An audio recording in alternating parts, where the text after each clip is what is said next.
Don't do that. We live, y'all. Don't do that. Don't do that. Yo, don't do that. Yo, what up, man? It's Millennials vs. World Podcast, man. It's your boy K.Mims. This is, my home team 2.0. Everybody up here you've seen, man. We got Deonka rocking with us this week. Appreciate you, Queen. We got Clarissa rocking with us. Appreciate you, Queen. We got my sis. You already know, Bree. Appreciate you, Queen, for rocking with us this week. So if y'all didn't get a chance, go look at the clip of Jay saying some ignorant stuff last week about rosters. If you don't get a chance, if you don't get a chance, that boy trying to get you viral, dog. Go on my page. You see what I'm saying? But this is what I want to start tonight's episode with, though. So y'all know Tootsie is the artist, right? Yeah. Tootsie. Talking about the rapper? Yeah. He said this, and I want y'all opinion on this. He said, my girl, he said, my homeboy's girlfriend is not my friend, and my girlfriend is not my homie's friend. How do y'all feel about your friends being friends with your spouse? Is that something that could happen? Is it like, what's y'all opinion on that? I ain't even get. He said, my homie's girlfriend is not my friend, and my girlfriend is not my homie's friend. So long story short, like that's law right there. That's law. That's law. That's an undeniable law. We don't have to figure out whether that is true or not. That is true. Like, my wife's friends are not my friends. I don't feel like they have my best interest at hand. I feel like they will have hers. They're not gonna have mine. Their loyalty is to her. I've been in situations where I feel like your friends know more about your spouse than they know about you. So their loyalty is automatically to your spouse. It's not to you. They will hold secrets. They will they got a pact. It's an undeniable pact with friends and spouses. Like, that's not a line you can cross. Like, just know that your spouse friends are their friends. They're not your friends. Now, y'all can be acquaintances, y'all can be associates, y'all cannot be friends. So I'm in agreement with him. Okay. Anybody else? Well, I don't agree. You don't agree with what? I don't agree. So you can't be friends. That your spouse and your friends can't be friends. Okay. But that's, for me, I feel like it depends on who you surround yourself with. If you have integrity, your friends have integrity, then it shouldn't be much each other should be hiding, where it has to be like so many secrets or I understand it's like, your friends are going to have your back, but I feel like if you have integrity and your friends around you have integrity, it shouldn't be too many smears or, just crazy things going on where y'all are butting heads. I think it's ideal to actually have a community where your spouse and, your friends get along. I think it makes for a better community, if that's the lack of a better word. Like, you want to have a village, or say if y'all gonna be friends, you want to build a village, and the only way you can do that is if everybody becomes family, in a sense, for your closest friends. I'm not talking about your home girl that you don't talk to but once a year, but the people right with you, my best friend, maybe a few of my girls. I think it would be ideal for my spouse and them to have a connection of some sort. Oh, hey, we about to get shit bumming tonight. Lewis, Deonka, Jay? I agree. Well, I agree with both sides, though, because I understand, like, even though the community part can happen, at the end of the day, those still her friends. You know what I'm saying? So, like, you're going to get called out. Like, you can't, Okay, boy. Sorry. Do you feel like, sorry, I ain't the one asking questions. My bad. No, do your thing. Go ahead, ask some questions. You don't feel like you can get to a point where my friend can call him out and they're allowed to challenge each other.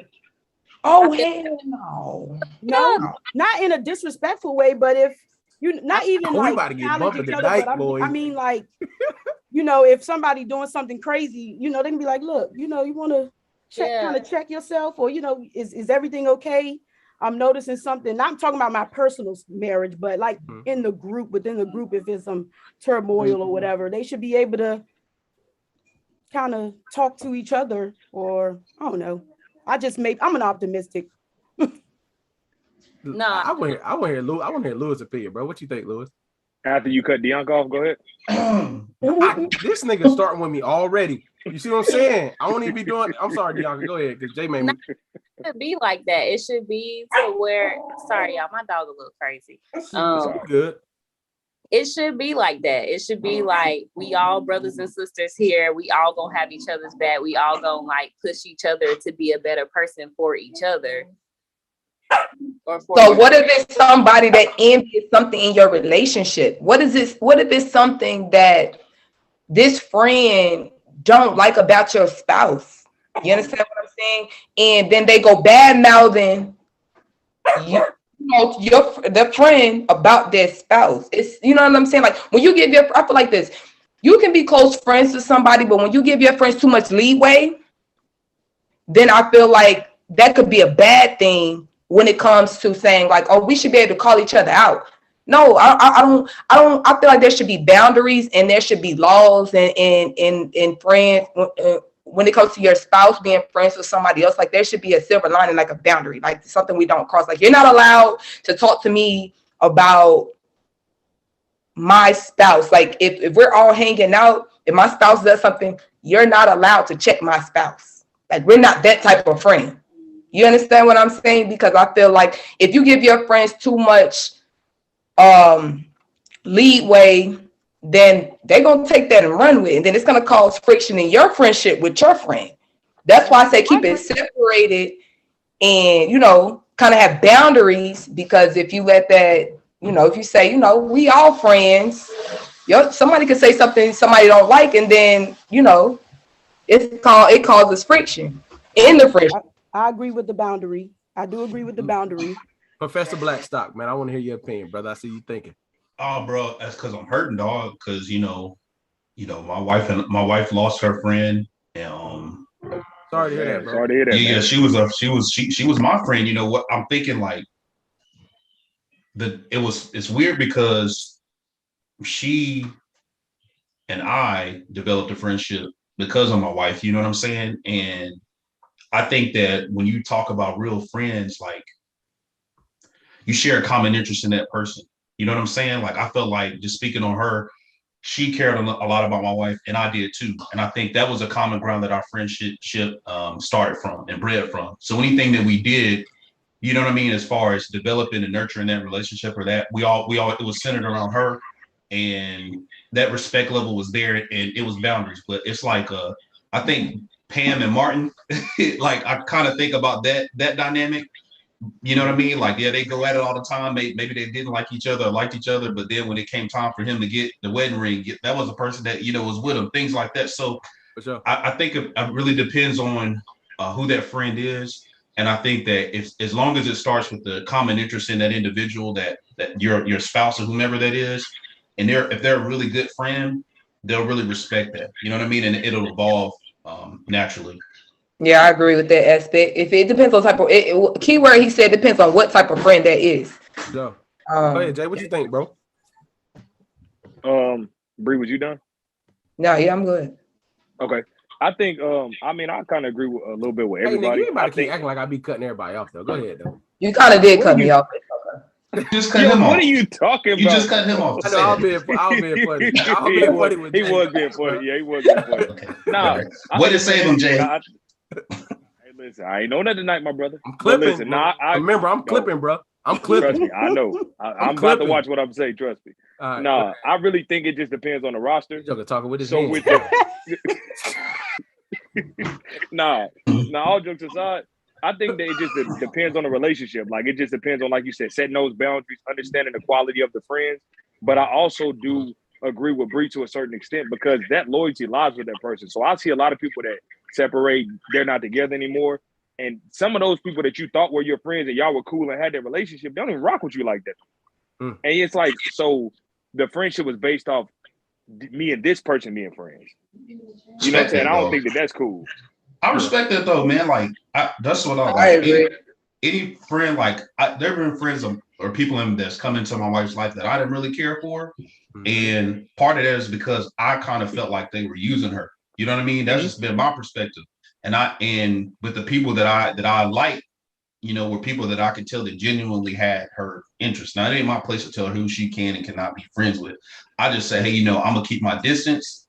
You know what I'm saying? I'm not even gonna try to formulate anything. But if that relationship's important to you, who am I to say for you not to have it? You know what I'm saying? But I think I look at the dynamic between them and that, and I look at them in the dynamic between the person that, my wife and my spouse in that situation. Right, but in that situation, Lewis, what I'm saying is, like, let's say me and you, you know what I'm saying, we got met through your wife. Me and you develop a relationship, right? We're cool. We're talking within that scenario, and then something happens on your end, right? To where it's, with you and whatever, your wife. Now, our relationship that I thought that we had is based off the relationship that it was basically based off y'all being together. You get what I'm saying? Sure. To me, that's where it's like, was that a real friendship? So my question to you, Jay, is: did you build those personal relationships with these people, or did you meet these people through your spouse? You gotta that's true. If you built these personal relationships, then you can hold these people accountable and say, well, I thought we were friends. I thought this was my friend. Being that this situation happened, or was you just friends with these people because they were friends with your spouse? I feel like those are two situations. Like, if you built those personal relationships, then I feel like you can question those type of relationships. If you didn't build those personal relationships and you only met these people through your spouse, then you can't really hold these people accountable for not being your friends or not being your real friends. You know what I'm saying? That's a fact. So I feel like that it all depends. I agree. And I think that the question is significant to me because, like, even using Jay, somebody I rock with heavy, he was Brittany's friend before he was my friend. Like, I met him literally through her. Like, bro, you know this. You know what I'm saying? Y'all was cool way before I even came into the picture. I think this, though. I think this, and then I want to get y'all opinion on this. So that's a super double-edged sword. You know what I'm saying? And I think the reason being is, like, if I consider my wife's friend, my spouse is, well, my wife's friend, my friend, you know what I'm saying? Or Brittany be friends with, the people on this or the people I rock with. I just feel like it's either we're family or we associates. I don't really have that line of, like, friend. You know what I'm saying? Like, for instance, there have been environments where everybody that's on here, you know what I'm saying? Like, we'll be debating and we'll be rapping amongst family and our spouses in the room and we da-da-da, you know what I mean? And it's no ill will because everybody know when it come down to it, we family for real. You know what I'm saying? I think that the friend word gets thrown around too much by us as millennials. I think we consider people friends way too quickly, and we really don't put an expectation on people as far as what makes you a friend. You know what I'm saying? So, like, for me, I think like look at here. Because I know situations where you claim and you build the personal, but you also got to make sure the personal is valued by both people in the same regard. Because you can build personal and one person value it and one person not, but you did what you were supposed to in order for y'all to really become friends. Does that make sense? Yep, makes perfect sense. You know what I'm saying? So it's niggas be lying. That's what it boiled down to. How do we get there? How do we get to that conclusion from? That's what I'm trying to figure out. Because in my experience, I don't have to question people. I don't have to question people I call family. Like, if Brittany's friend if we cool, put it like this: if they've been in my home and they her friend, we've crossed over like just associate or Britt's friend, and that's both ways. I wouldn't bring nobody in and she's like, I don't know how I feel about this person, or like, that's just your friend. If they just my friend, I'm going to their crib. They not coming to mine. You know something you did one time, Keenan, that I respected you for, and it changed my thought process on. I remember one time it was Brittany's birthday, and I texted you. I was like, "Hey man, tell Brittany I said happy birthday." He was like, "Negro, text her yourself." Right. I was like, "You right," because I've known Brittany for a while. You know what I mean? But I owe that. If I need to talk to her, you're saying, "Hey, Negro, you know her. You can have that conversation. It doesn't have to be through me all the time." You know what I mean? That bridge is there. Like, you can cross that bridge and say that, you know. So And I think that comes with integrity. You know, in society now, it's like, oh no, you double crossing. But I think that when you have solid friends, that's just something that or solid family that you trust, like that, you don't have to worry about that. Because if I'm honest, if you can't be friends with my best friend, who is like my sister, then we probably won't get past the dating phase. yeah, that's true. If you can't, That's true. because that's my village. No, that's true. So if you can't come into that and merge our closest people around us, then it's not gonna go. It's gonna start friction. That's true. You speak the truth. So I think that's a good transition. So the next question is, I do, because Clarissa, I agree with you, but I think this ties into the next thing that somebody asked. So the first thing tonight, that first question was me. So the second thing that the topic is, how do you support people and still protect your peace? That's what somebody sent in. How do you support people on whatever level y'all want to go and still protect your peace while you're doing it? You got to have a limit. You got to establish how far you're willing to go and support them. If you don't establish that up front. Hey, he hit it right on the head. Limitation, man. You got to have a limit. He only freeze for me on how you support people. No, he froze. How much you support them. That's a fact. Okay. You can support some people so much so they ain't never supported you. You know? Hey, listen, it happens all the time. Go ahead, breathe. If you gonna get in the bag, get in the bag. That's all I'm saying. I'm sure we all done been down this road before. Well, we done constantly been there, supported, bought, shown up, whatever you want to say, however you support it. We all been in that situation where it wasn't reciprocated. And like Lewis said, to feed off what he said, you gotta have limitations. And that's the only way you're gonna be able to support to maintain your peace is to have limitations. Because if not, you'll be supporting, and then you be turning around and you need that support and you don't have it from these same people that you supported. That's true. Definitely limiting how much you support a person, especially if it's not reciprocated. Now, if you do it with the right intention, I mean, of course you don't look for it back, but you still need to have limitations. Yeah, Bianca, boundaries. Clarissa, Jay. All boundaries. I mean, you know what you can do. Just it's pretty much clear with that. Just you know what you can give. Don't empty yourself. If you empty yourself, then you can't really give out anything. So give what you can, and when they asking for too much, you're like, hey, I've done my part. This is all I can do. I can pray. I've done my part. But after I've done all that I can, that's all that I can do. Agreed. So I'm gonna go at a little different angle. That's probably opposite of what y'all saying. I feel. Oh, Dianca, did you have anything on that before? I don't want to. Go ahead. You go ahead. You sure? Yeah, you go ahead. Yeah, you go ahead, bro. Just go ahead. Yeah. I hate it for real. Go ahead, Jay. I'm good, bro. I don't even want to talk. No, go ahead, bro. No, you good, bro.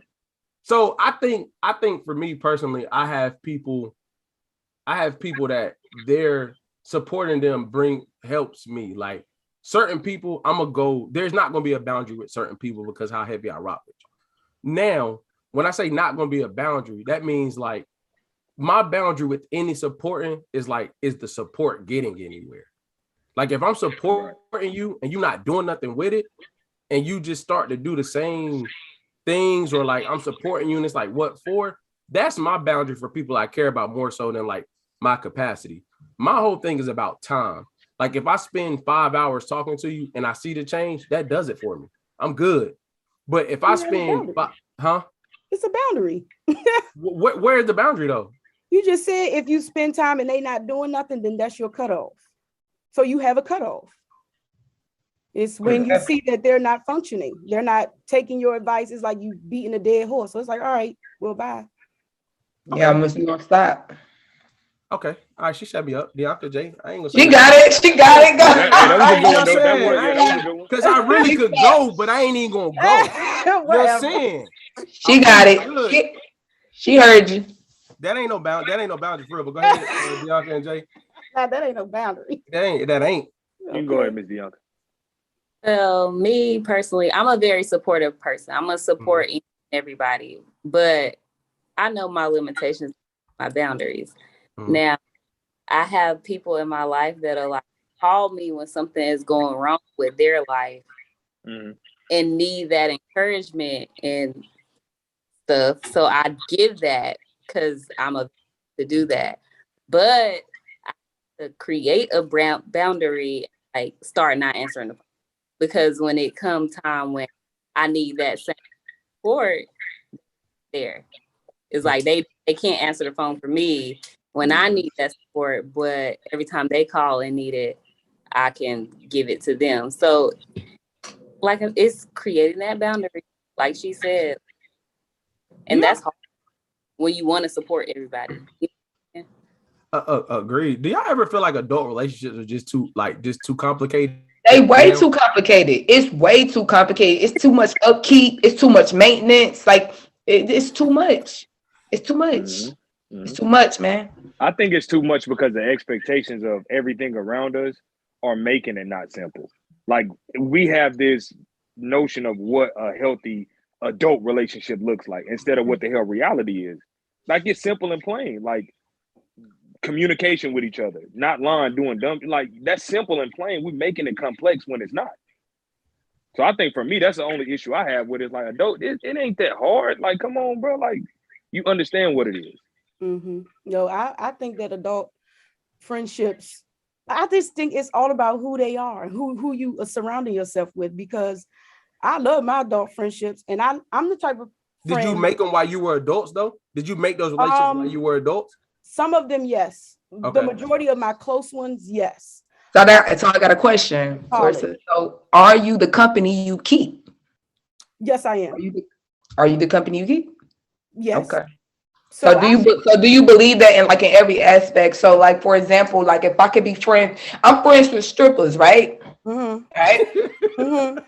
Yo, Bree. Would I be friends with strippers? No, that's what I'm saying. But if I'm friends with strippers or whatever, and then I'm friends with people that are not, they're just, regular working people. They don't, not in the club scene at all. Yeah. Can you pretty much tell what type of person I am? So if I brought my stripper friends to see you or chill with you or whatever, could you tell what type of person I am based on my company? Or is these people that I have a connection with, but it's not stripper because clearly I'm not a stripper. But clearly we have some type of connection because I'm friends with these people. Could you be able to tell what type of person I am based off my company? In my opinion, I think that you do tell the kind of person that somebody is by the company they keep. I do believe that. Now, are you hanging with these strippers? The thing is, we saying friends, like Keenan's saying, we use the word friend loosely, but you cool with these strippers. Right. So Bree, are you stripping? Your main circle all the time. You'll know me by my. I ain't hearing what he's saying. Bree, are you a stripper? So Bree, are you stripping now? Is what we saying. Like crazy. But you'll know me by the friends that you'll see me with the majority of the time. Okay. We are. I don't want to say one and the same, but if you ask us something, we'll probably all have us answer in the same ballpark. So my immediate friends that you see me with all the time, yes, I am who I am. Me and my friends reflect each other. But what I was saying was, I'm the type of friend when he was talking about our adult friendships hard. I recognize each phase that my friends are in life. I have married friends. I'm single. I have friends with kids. I ain't got no kids. So I respect each area that they're in. So it's not like so you answer my question. You respect each phase that your friends are in. That's big. Yeah, so that's big. So that you answer my question, because I just want to. I think I've heard people say you're not the company you keep. There's no way you can be the company you keep just because you hang around. This person, this type of person. I have no relation or stories that are in relations to. Let me what you're talking about though is I don't know how to differentiate. Why you differentiate? Just say it. You know what I'm saying? Yeah, just say it. No. Yeah. I'm saying she's talking about stripper. I'm talking about life phases, like being. No, I just use it as an example. Okay. I'm just saying like different type of friends. Like if my friends go through a stripper phase, we probably won't be friends. Like we won't be as close as we. So you won't go to the club and put a little money on the pole? No, we won't be as close as we would just because I don't do that. That's just not something that is a part of me. So I wouldn't. We got a group of friends for everything that we like to do. So if you like to go out, you got your going out friends. You got your friends that like to stay in the house. You can go to their crib and watch a movie and whatever. And then you got your group of friends that you book club girls like to read books. You got your wine. You got your girls that love wine. You got your girls that love hard liquor. I think you got a little. Right. So I was just saying, like, and even with guys, like you got your guys, you gonna call up and be like, I know he gonna hit the club with me. You got your guy that if need be, y'all need to go on a business venue or y'all need to do this, you know who that guy is. Like I feel like we all know people for different reasons and they all play some type of part in anything that interests you as a person. Yes. That's why I was saying, like, so do you agree that you are the company you keep? Because you got a variety of people around you that you can call up and say, I'm feeling like this today. I want to, you know what I'm saying? Mm-hmm. So I'm gonna stir the pot just a tad bit, Bree, just a little bit. You know what I'm saying? Not too much. Oh, wait, say something first. Yeah, go ahead. Yeah. So I've met strippers that are way better friends than people working a 9 to 5 out there. And say that because I've met girls who are hoes who are friends than people who are working a 9 to 5. Sure. I believe that it's great, amazing people that are strippers. It's just that for me personally, it's just for me personally, I probably wouldn't be as close to someone that's currently actively stripping. I get. Yeah. Friend that'll be like, girl, when you gonna stop this shit? But yeah, I do agree. They're really good people. Yeah. And you know what? Under the context, I think, and Bree, correct me, obviously, if I'm wrong. Like you saying that just because in that context, like just because you hang around strippers that like getting it in, don't necessarily mean like you doing the same thing as what you were saying, right, Bree? Mm-hmm. Yeah. But I say this. You want to know what though? I think in that same context, like it's hard, and this is not popular. Say I got some friends. Say I got a homegirl that's a stripper, right? Mm-hmm. Wife cool with her, whatever the case may be. I think when you have a friend, it's very different from when you have a friend and you're in their environment a lot. Like say if you got that stripper friend and you in the strip club with her all the time, like you're gonna naturally get influenced by the stuff that's around you. But if she's just a stripper, I'm telling you, I'm being but using that example. But what I'm saying that's is facts. That's facts. But if she's a stripper, but the way y'all hang out is not in her place of work, you know what I'm saying? And disclaimer in a minute, whatever, we not anti-strippers up here, you know what I'm saying? Get your bread. But, yeah, well, this is not what we're doing. We are not shaming the strippers, so let's just put that to rest. But I think, say again, Diaka. I had to tell them we love them. Yes, we do. We do. Well, I don't. I'm married. No, it's cool, bro. Clap us to the front. We're not shaming the strippers, so we're just putting that out there. But I will say this, Bree. You are the environment that you keep. Like if you friends with, I'm friends with a lot of people, single dudes, that if they call, like one of my homeboys up here, like where I stay at now, bro, like, yo, I'll come in pregame, but when it's time for you to go do what you do, I'm going home. Oh yeah. Okay, like, yeah. I see what you're saying. Oh, me too. I'm going home. Yeah, I ain't gonna be. I don't be with no single people. Yeah. No. What about you, Jay? We ain't heard enough of you though. You love the strippers too? All the time, bro. All the damn time. What's your thoughts about the company you keep though? That you gonna clip that? I don't know. I think I'm gonna try to figure out. I think the company that you keep is a reflection of you, so to speak. But I can kind of understand what everybody is saying. It doesn't necessarily mean you have to entertain or be grouped in because everybody comes from different backgrounds, all that stuff. So I think you can intertwine them and still have a solid circle. But at the same time, when it comes to that environment, I think people in environments, if you are around it enough, you're naturally and subconsciously influenced by it, no matter what you say. For sure. That's what I personally think. And it That's a can be in weak a good or bad mind. way. That's a weak mind, though. Nah, Bree, you Bree, nah, Listen. Bree. Listen, you weak. Listen, if you get around some people and you can't make the right decision based off your situation, you weak. Let me give okay. Hanging out with somebody all day. It's a weak mind. Cause listen, I could be around anybody, single, stripper, whatever. But I know my situation. I'm not a weak person. Like Define around, Bree. That comes with maturity and growth. Define around though. Define around. What you mean around? I could be in the room with them, the club with them. How often? Every day. I'm not gonna do it. Listen, I understand. Listen, yeah, it comes to maturity and growth. I didn't say 8-10 years ago. Maturity and growth would tell you to not be in that space with them all the time. Understandable. I get that. But listen, I'm not saying now 10 years ago I could do that. Mm-hmm. I'm saying now, here and now, with maturity and growth and understanding, like how to make those right decisions and how important those decisions are when you've grown and you've gotten married and you've done these things. Yeah, I could. You won't break a sweat. Promise. So let me define real quick. You know what I'm saying? Because Lewis must be quiet, so that means he loves the strippers. So what I'm saying is that it's a weak mind, man. I don't have hear what I'm saying though. You're defining around, like, so I think that I say every day. I know, but hear me out though. Your situation wouldn't be working if you with your friends every day. I don't care what they doing. Your situation, huh?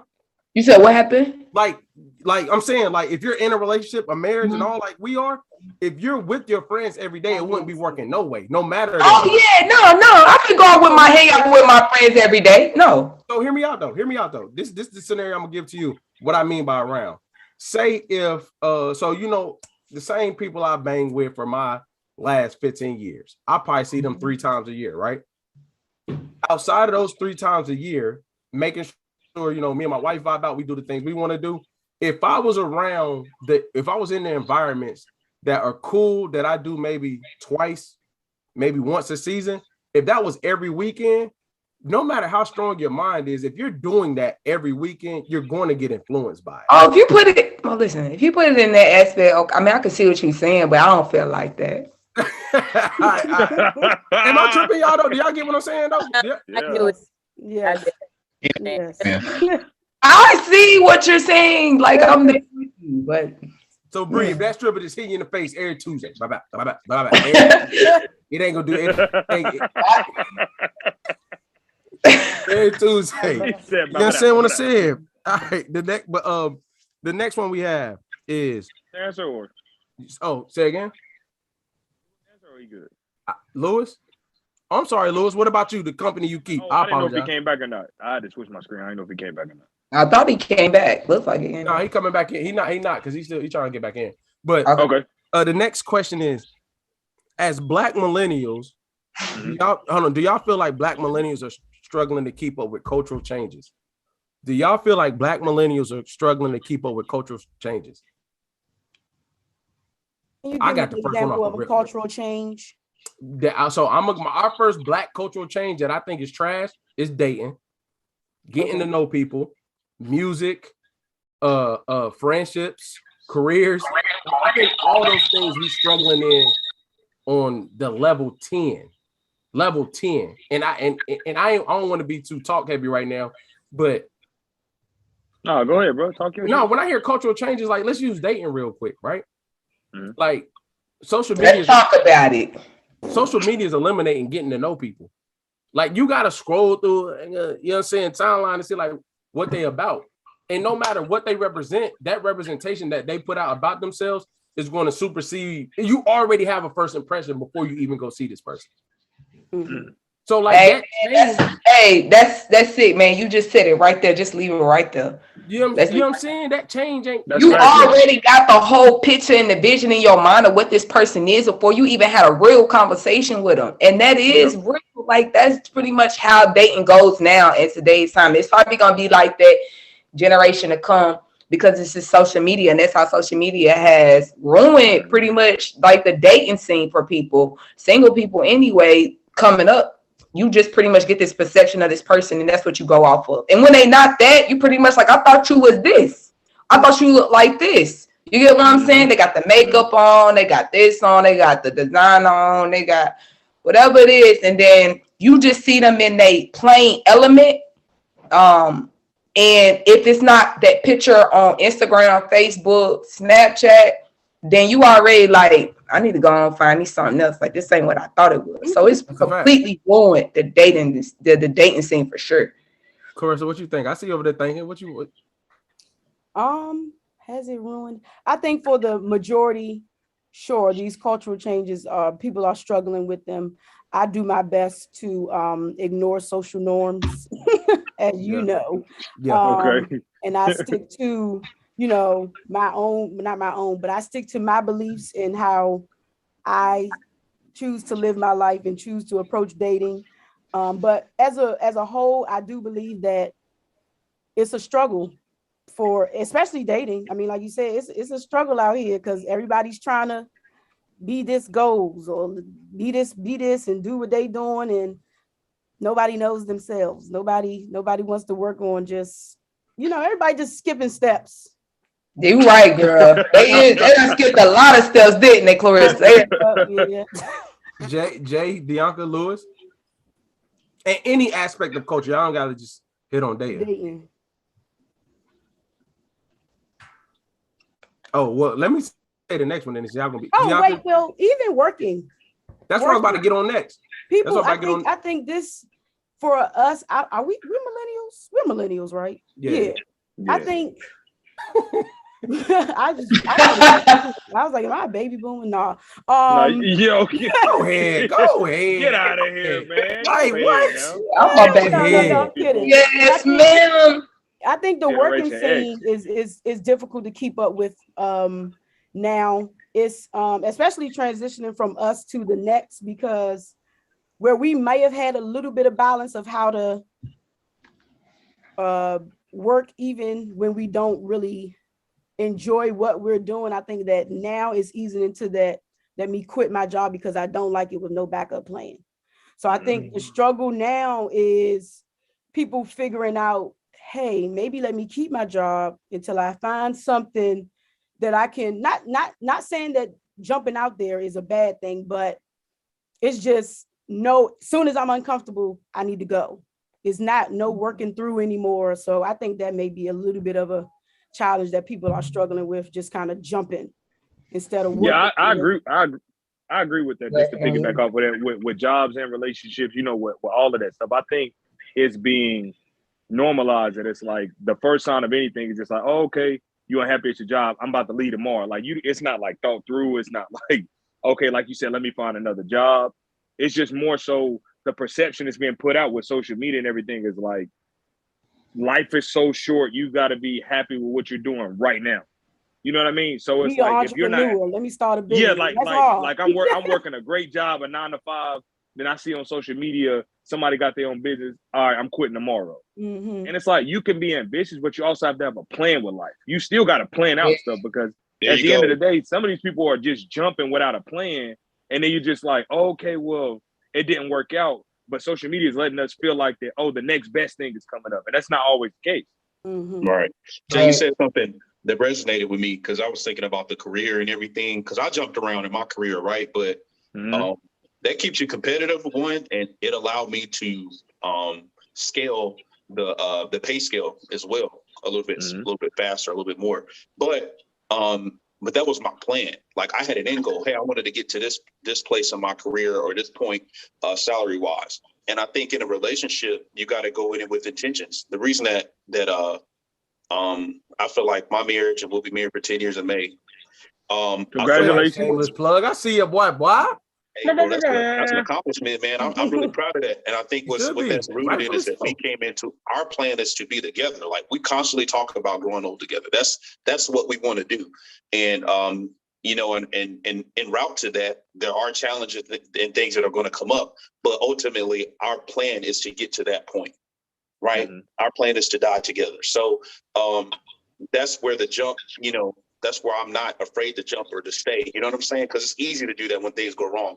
And even in a workplace, right? If your goal is to get to something in a job, you'll put up with that BS if there's something there that you're looking to get towards. So I think that people are not approaching it that way, Jay, like with a plan. You don't have a goal. You're just doing it to do it. Go in and approach it with a goal, and that'll give you that. That'll allow you to not really pay as much attention to the things you don't like because there's something else that you desire that's way more important. That's true. Yeah. There you go, Louis. Well, you well quiet said. over there. I see Well you said. thinking, Dianca, what up? Nah, but I've been there where I leave a job. If I'm not happy there, I'm leaving. Like, but at the same time, I got enough money in my bank account to leave. Okay, walk heavy. Find something else. Walk heavy. I'm all for like, because it took me a long time to figure out what I wanted to do. And I believe in like, don't stay where you're not happy at. If you feel like it takes a minute for people to find what gets them going. You know what I'm saying? So like, I done tried to do lashes. That shit was not for me. I tried different stuff and it just wasn't for me. And now like, I just turned 30. So like, now I found what I like to do and now I can pursue what I wanted to do. But if I stayed where I was at, because I worked at the post office for 5 years, I could have stayed there and retired, but I was not happy there. My grandmother, like, she thinks that was the worst decision, quitting the post office. Like, she will tell you that shit to this day. Government job. Most government job. Like that. It's the post office. Did you have a plan? I say, did you have a plan at the post office? Was there an end game for you there? Was there a reason why you joined them? Let me tell you what happened with the post office. Post office. Say their names too. I was so one day, like I called out for like 2 weeks straight because I just wasn't happy. Like that shit was mentally draining. Like I had to go. It just was the death of me. You know what I'm saying? So I quit and I moved to DC off a limb. And then when I moved to DC, I moved with a family member. And when I moved there, I got a job like that. The first week I was there, I got a job. So it's easy. It was easy for me to find a job. I only stayed there for 3 months because I don't like living with nobody. So I moved back to Raleigh and I figured out what I wanted to do. I got a job that will hold me over, you know what I'm saying? And then after that job held me over to where I was good, I found something else, you know what I'm saying? So I just like, I'm the type of person, like I want to work on my own terms. I don't want to answer to nobody. I don't want to like, and I want to help people and stuff. So I'm a realtor. So that's me working by myself. And I'm a yoga teacher. So that's me like giving something to somebody that I needed for my in the times when I needed it. You know what I'm saying? For sure. For sure. And it took time, but I had to quit those jobs to do it. You had a plan with it. You had a plan though. She did. You had money. You had money. You had money. She had a plan. I would say this, and I could because I check my account, Kenny, if I don't cut you off, and I'm definitely going to work tomorrow. Hey, but you want to know what's funny though? I think with what Dianca said, I think that's what we've been robbed of because how we were raised. Like we were taught like always find responsibility. We were taught like a mindset. You know what I'm saying? Like what she did to me is like her doing what she wanted to do. But when we, for most of the people on this right now, like think about it, niggas have responsibilities at 20 that really low key shouldn't even been responsibilities. You know what I'm saying? Like, and I think we were taught the mindset of like do better than our parents, not do what you love. Yeah. So I think a lot of us, and y'all can correct me at any time, started doing better than our parents at a younger age. So you told me to do better, and I did better, but now I'm 22, and you can't show me the next step. So it's like then you get forced, you get put into this place where it's like, damn, I got to figure this out. I got to figure out exactly what I want to do. And then you look at Sally Mae, and she said, you better figure it out real quick because I'm coming. You Yeah, understand she what I'm saying? coming for her money. She want her money. You feel me? You know what I'm saying? Boy, I'm telling you, the biggest pimp in America. So I'm like, yo, That's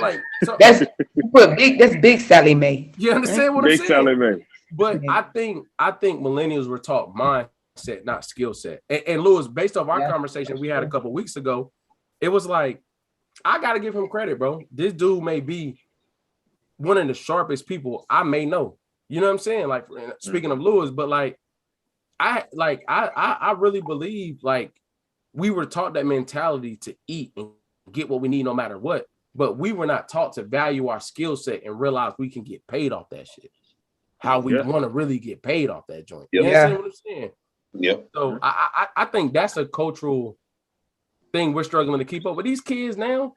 Like, bro, I ain't working for nobody, bro. When I graduate high school, I'm gonna chill at their house for a year. I'm gonna figure it out. And let's be real. Anybody with kids on this call know they ain't kicking their kid out at 18. If you say you are, you lying.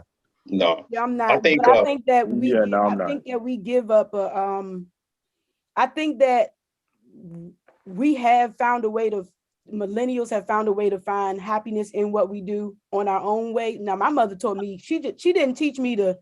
What did you say? What? To be better than she her. told me to be better, but she basically instilled, make sure you pay your bills, whatever you're gonna do, because she supported me in everything, happy moves or whatever. But whatever you gonna do, you need to make sure you pay who you owe. So that's why I make sure I work.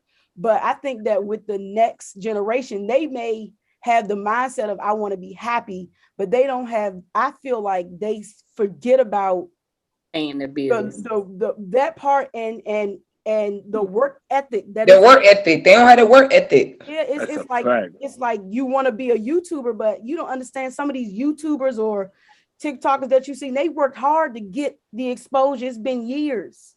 Yeah, you know that they've been they just getting exposed. So it's the work ethic part. That's why I was saying, people so quick to, oh, this ain't work, let me leave. This ain't working, let me do this. It's like, no, well, put a little bit more in it to see. So that's what I feel like. They have an opportunity to have the best of both worlds, but they kind of forget about the working part. Yeah. I think the generation before us it's really built on factory, and labor. And that's the generation that they came from, right? Or your grandparents or your parents either worked in the factory for 20 years and retired or joined the military or things of that nature. And I think we were coming out where things are outsourced more. So we were starting to see more opportunities come from technology. And I think that one thing that we do well, and I love what you just said, is that we do understand the importance of responsibility and working digitally. Consistently building those behaviors in order to be successful. What did he say? I'm clipping it. That's fine.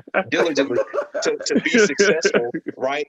And I do agree, but it's hard to. I think where it's going to be really tough because, like my son, he has that mindset. Oh, I'm gonna do this. I'm gonna do that, right? Because they see kids of their age become millionaires just from doing something that they do every day, and it's hard to really bring them down and show them, hey, it takes hard work. It takes practice and failing and all that stuff. It's hard to teach them that when they don't really see that anywhere.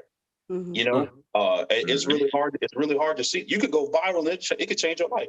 It could be multiple overnight successes. Like you don't have to be on TV. I'm learning you don't have to be on TV anymore to be rich or wealthy. The rap space is so large now where it could be rappers worth tens of millions of dollars and we might not even know who they are. It's so broad now, man. The internet makes things so broad and gives access to more people. And I think that's going to be a challenge. Like I think about that daily, how I can build and instill those behaviors into my children when, everything they see is telling them different. Yep. Yeah, it's gonna be hard, man, because they get all their knowledge from TikTok, they get it from YouTube, and those are the teachers. That's who they want to learn from. They don't want to hear nothing you got to say. Right. And it's like, it's a constant battle between the internet and then you as the parent, because we know we live in this life. We know what it's gonna take to succeed realistically, not potentially going viral. We're talking about realistically. We're trying to tell you, like, everybody's not gonna go viral. Everybody's not gonna get a YouTube check. Everybody's not gonna get a TikTok check. Factual. Agreed. Yes. Like it's probably 1% of people on those apps getting those. But go ahead. I mean, yeah, you think your content is good enough to get you viral, you wrong. Because like it's literally like a 1%, chance that it'll be you. And like Clarissa said, this was preparation. This is stuff that took a lot of years for these people to even get to where they are. But because it's so easy and it's shown on the videos, this generation really thinks it's that simple. But we're really trying to steal this hard work into kids. But this generation, man, they different, man. How do you do that, right? But it's different. You can't stop the internet. I can't stop my kids from going on YouTube and TikTok. Like as many parental controls I want to add, that stuff is going to be there. They're going to figure it out. They're going to find a way to get access to that. So get on it anyway. Yeah, man. Like it's definitely different. I feel like so it's like with the younger kids, it's more so like if they love it, they're going to work hard for it. You know what I'm saying? It's a lot of. The thing is, like, they're seeing a lot more options than we've ever seen. You know what I mean? Everybody's seeing way more options. So it's like you pick something. That's why I tried so many things. Like you pick something that you're gonna love. Like, don't get me wrong, I love Black. Like, I just knew that I'm not the type to be sitting here doing no hard.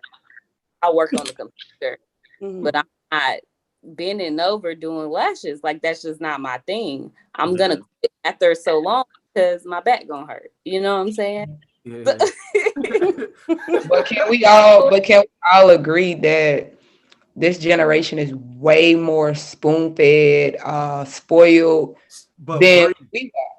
Yes. You get what I'm saying? So when you say they work for it, they're gonna work for it, they're gonna work hard for it, or they gonna think this is something that can come easy. Because I don't believe it's something that I don't feel like they know what hard work is. This is why I said, like I was telling, like, Lewis was saying, there's no way you can get rid of the internet. Okay. But the internet is what the kids are, this is what they like. This is the TikTok, this whole generation is just internet based. You can talk to your blue in your face about hard work, instilling in them the value of money. Money don't grow on trees because you got Robux. Everybody know about Roblox. Robux. You already know. You can't really play it unless you got the bucks to play it. It's not fun unless you can. Everything requires you to spend money, right? They don't know the value of that. Because it's come so easy to them. Is that their fault? But I'm not saying it's their fault. That's why I said they're spoon fed. It's our fault. It's the parents' fault because this is what we've given them because we're trying to give them what we didn't get or what we didn't have. You're trying to provide a better good night. You're trying to provide a better life or a life that you would want it. And not to say that everybody's life was bad, but our parents wasn't just coming out their pocket like here. Like, that's not what we had. Like, we were taught the value of money. I know coming up, we were like, you can't have that. Like, no, like, it's more than one of you in the house. But here's the difference. Robux, I could get on whatever device and get it right then. Back in the day when we wanted something, it had to be a commercial on TV. We saw it or it came in the paper. We had to get in the car, go to the store, and it had to be there in order for us to get it. That's what I'm saying. The access part is so much of a difference. Even like a book or a video or music, you can go on the internet right now and get it instantly. We didn't have that. You know what I mean? We had to wait for the song to come on the radio. We had to buy the CD. We had to, you know what I mean? If there's a book or if there's something you want to know about, if you see a person on TV, I can Google their whole career, Wikipedia them, and know all about them instantly. But before you had to go somewhere to a thesaurus or whatever and do research on things and people of that nature. So like, I get what we're saying. We're spoofing them, but then that's the same. But that's the technology. I'm saying it's not right. That's technology. But what I'm saying is they don't know. They won't know the value of hard work. They won't know that. They won't work as hard as we did or what we're working because we already have it. So we're just giving it to them because we have it to give. Then our parents didn't. They didn't. So you're right. So we had to go do the research. We had to ask for it. You had to get told no, but we're not telling our kids. We're like, we got it. So here. So when we say, oh, work hard or teach them the value of this or how important work is, I don't feel like this generation is gonna know what that entails. Or I feel like at 18, 19, 20, our kids are still gonna be here. And I mean, that's fine. But you know how when we turned 18, we was like, nah, we gotta get out here and get it because I don't want to be at home. But you wanna know what though, Bree? Okay. Go ahead. No, Clarissa, go ahead. I'll say because we kind of it's a bit looser now, but we kind of had the same luxury. Yeah. And this was for our generation. Correct. Because my mother, she gave me whatever it was, and then you get to a certain age where you like, oh, I can't just keep asking my mother for, like, they're going to get to a point where, oh, my mother. But do you agree you had limitations based on your age, right? So like at 6, they have limitations. Like Robux is for their age, but what I'm saying is once they get to a certain point, their parents gonna be like, "Oh no, I'm not doing that no more." So I feel like it's the same playing field. So who's to say, like, so is it the parents that say, like, is it the parents that say, "Oh, this is the cutoff," or as long as your child is playing this game and is interested in this specific at a certain age, I'm gonna cut like when they little, you probably gonna give them. You're gonna give them. I got 14 and 9-year-olds still playing it. Okay, well, I guess then that's our fault. I'm gonna be like, now you need to do some chores around the house. Now you need to start earning your own rope. Now you're about to start earning it. Like, I'm giving it to you, but all right, let's learn the value of this dollar. So I'm gonna say, I'll say this though, and I think this is single-handedly the biggest difference. I think our parents brought us up, giving us opportunities they didn't have. And we live trying to make sure our kids don't make the same mistakes we made. So we've went through things and we've messed up in certain arenas. So we spend a crazy amount of time making sure they just don't mess up in that same thing. But if you look back at your life, the mistakes or the decisions that you probably don't like the most probably made you who you are. Our parents probably didn't make that many mistakes because their life was cut and dry. Like, do this. I mean, well, I guess the parent, it must be the parent age, because my mother's not that old and they made mistakes, son. They was making mistakes. Hear me out though. I can guarantee her mistakes at whatever mistake she felt like she made at the time where the world wasn't as catastrophic as they would be for us if when we made the mistake. So like their mistakes probably had a small ripple effect, and ours was like a tsunami. You know what I'm saying? Shoot, they the cracker. They tore us up. Nah, I don't believe. But you want to know what? But here's though. They was out there doing a thing, little booger sugar here now and then. You know what I'm saying? Off the block. I feel not that booger sugar. Hey Jay, but hear me out though. If you know what I'm saying, on Urban 99, if your parent had a little joint, I know how that is. Mm-hmm. You probably never found out that they did it. Unless you did, unless they turned. I'm gonna tell you the difference. Our dumbasses go to our kids like, I'm gonna be real with you. I tried crack before. Like, what? Hey, I can guarantee you right now. Let me ask this. Hey, Louis, would you smoke a blunt in front of your child? No. Okay. Some people smoke in front of their kids. Huh? And then I said some people smoke in front of their kids because you're saying that they just said, but. And then they get mad when they do it. You know what I mean? But the point I'm making is the ages is 2 and 3. Hold on. But hear me out though, Clarissa. When you do that, our parents, probably all our parents up here were smokers and we don't even know it. But what I'm saying is when you do that in front of them, you give them the option of information to be like, I wonder what that's like. Mm-hmm. And with us, it was more so they did their thing and shelter us from certain things. And when we found out about it, it'll be like, oh, look, Now with kids, they get everything. They get interested, and we like, you know what? I'm gonna be real, man. I talk to my kids. Look, man. Yeah, I had you. Yeah. You saw your mom in that position when you came in the room, but this would happen. Yeah. And clapping them cheeks. But the point I'm making is, our parents will hold that cover over their head like, hey, what you doing? Close that door. Hey, and they go into the grave saying they never gonna let you know what they were doing. So the only point I'm making is us as parents, we overshare. It's information overload to the point where like you make them curious about stuff that we weren't curious about. That's all I'm saying. Like when you were coming up, the internet though, it's That's like what you I was gotta about to beat say, it. the You gotta internet. beat them to the punch. It's but, like but Clarissa, I think no, I'm not saying. Hey, no, you true. She right though. I'm just saying. I think we're trying to beat the internet to it. So we like, well, let me hurry up and tell them. Yep. But I think we do it wrong. Like you saying, oh yeah, shoot, I do it. Or oh yeah, well he gonna have to know someday, so he need to go. He gonna see me do it anyway. But if we miss the mark in doing it, I think we had the intent behind it is to the internet gonna show them first. They gonna catch the porn. They gonna catch the porn before they probably catch you clapping. Okay, but clapping the cheeks. What I'm saying is though, That's to a that fact. point, to Y'all that point, comfortable about this. She right though. you said what, Lewis? So y'all comfortable about that, aren't you? No, but what I'm saying is this though, Clarissa. I wouldn't battle the internet. I'm saying create an environment when they see it on the internet, they come to you.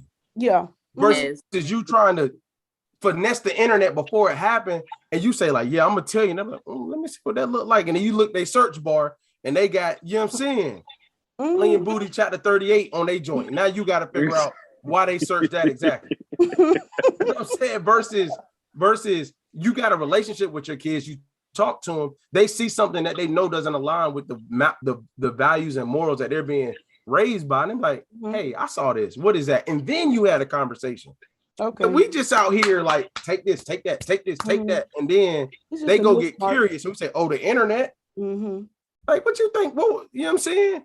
Yeah, I used to be on Live Wire, Frost Wire. Y'all know y'all computer shut down off that. To a whole nice deal up.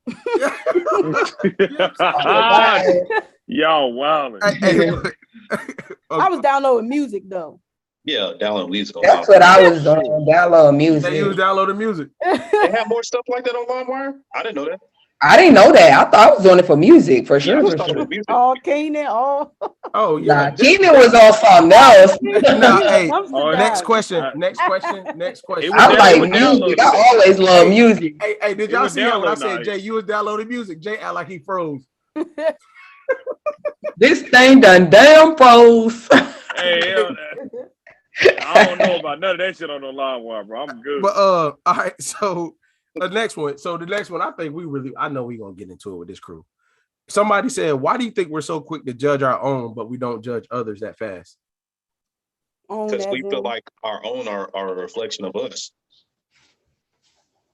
Our own as in the race, or our own as in family, friends? They just said our own, so I'm gonna say race.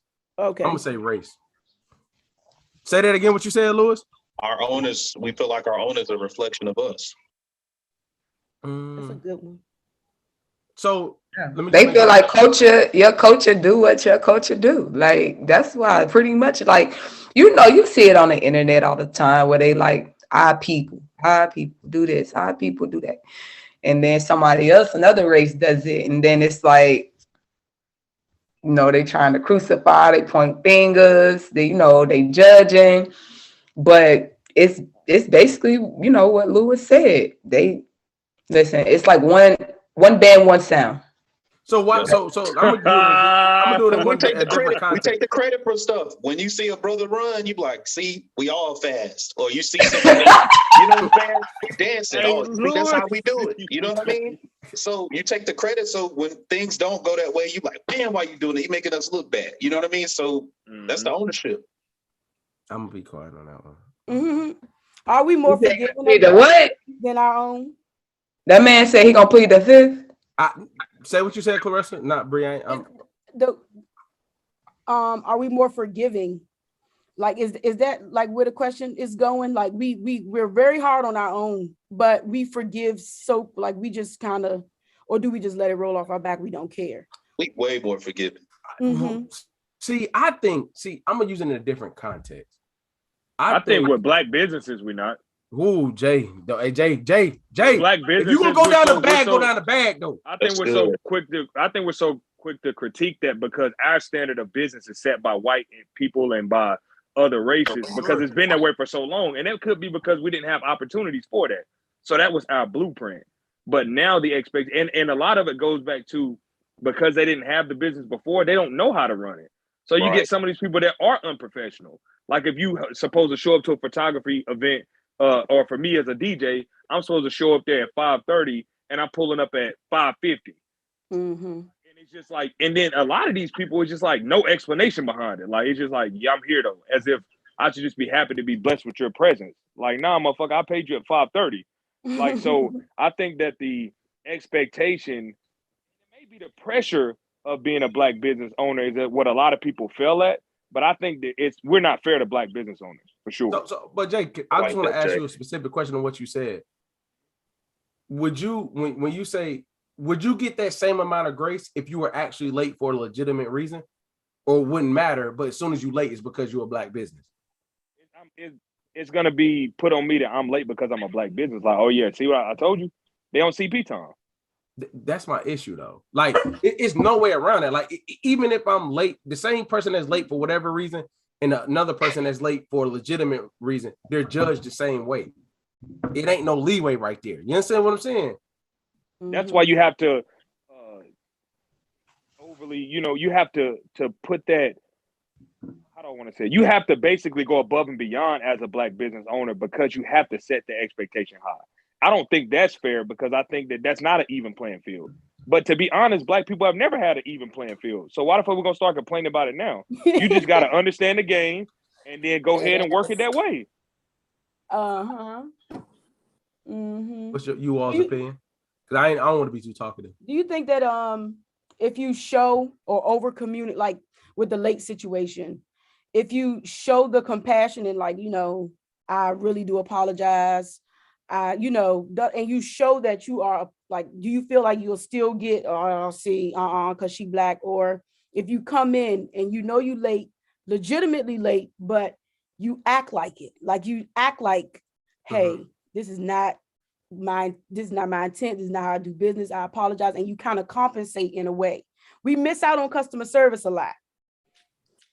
We do miss but out. I also feel like we're always criticized. I'm sorry.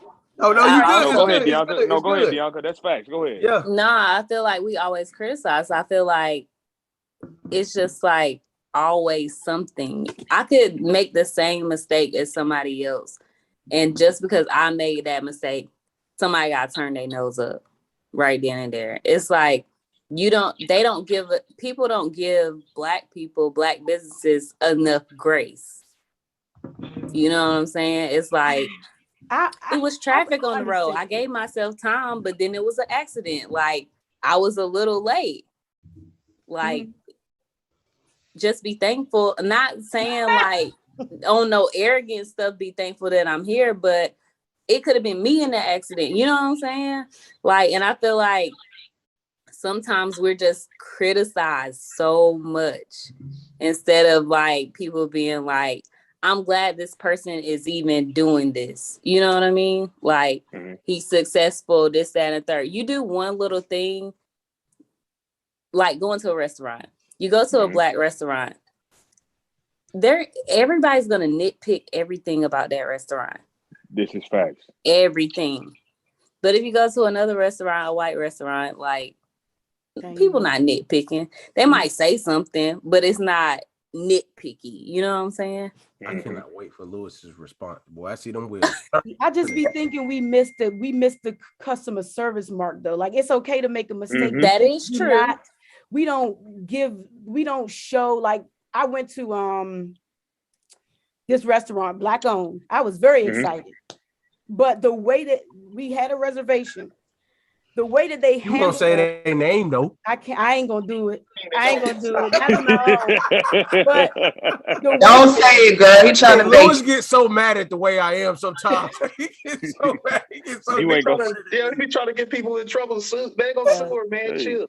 Go ahead, the way that they handled us, it's just like, come on, like, offer some type. Be nice. Be gentle.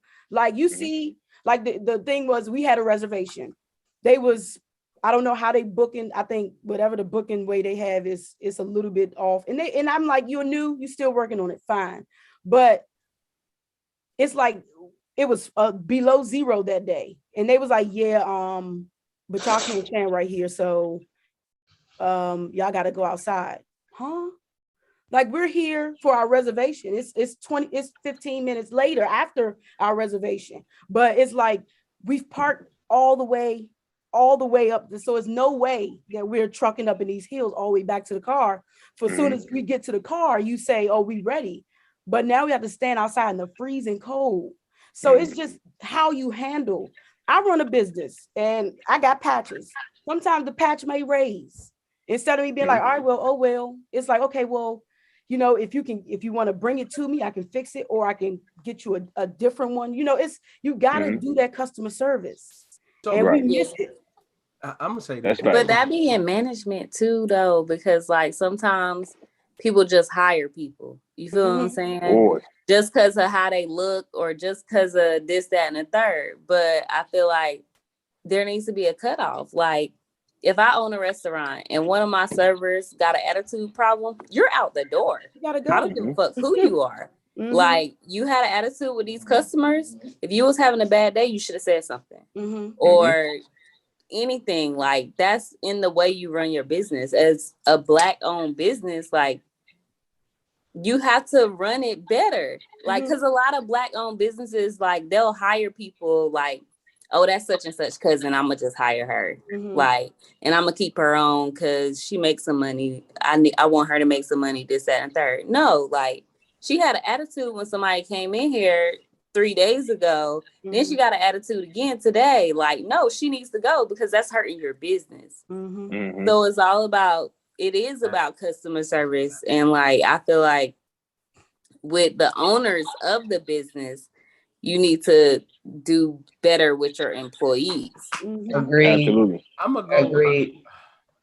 This is unpopular right here, very unpopular. But I'm gonna tell you from my experiences, being on both ends of it.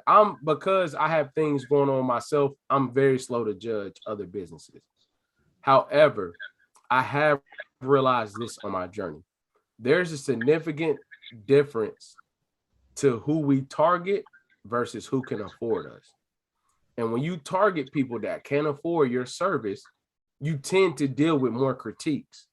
Meaning, if let's just say, Earth 99, Lewis has a massage parlor, right? And I don't really have it in my budget to get massages. But I go spend my last $50 to go to this parlor because I'm trying to support Black business. I should have went and got groceries, but I went to this parlor, and you know what I'm saying? I went to this spa. You understand what I'm saying? I go there, and the fact that I know that I really shouldn't be spending this anyway, I'm super critical of everything he's doing because he don't even know what money I just spent to come here.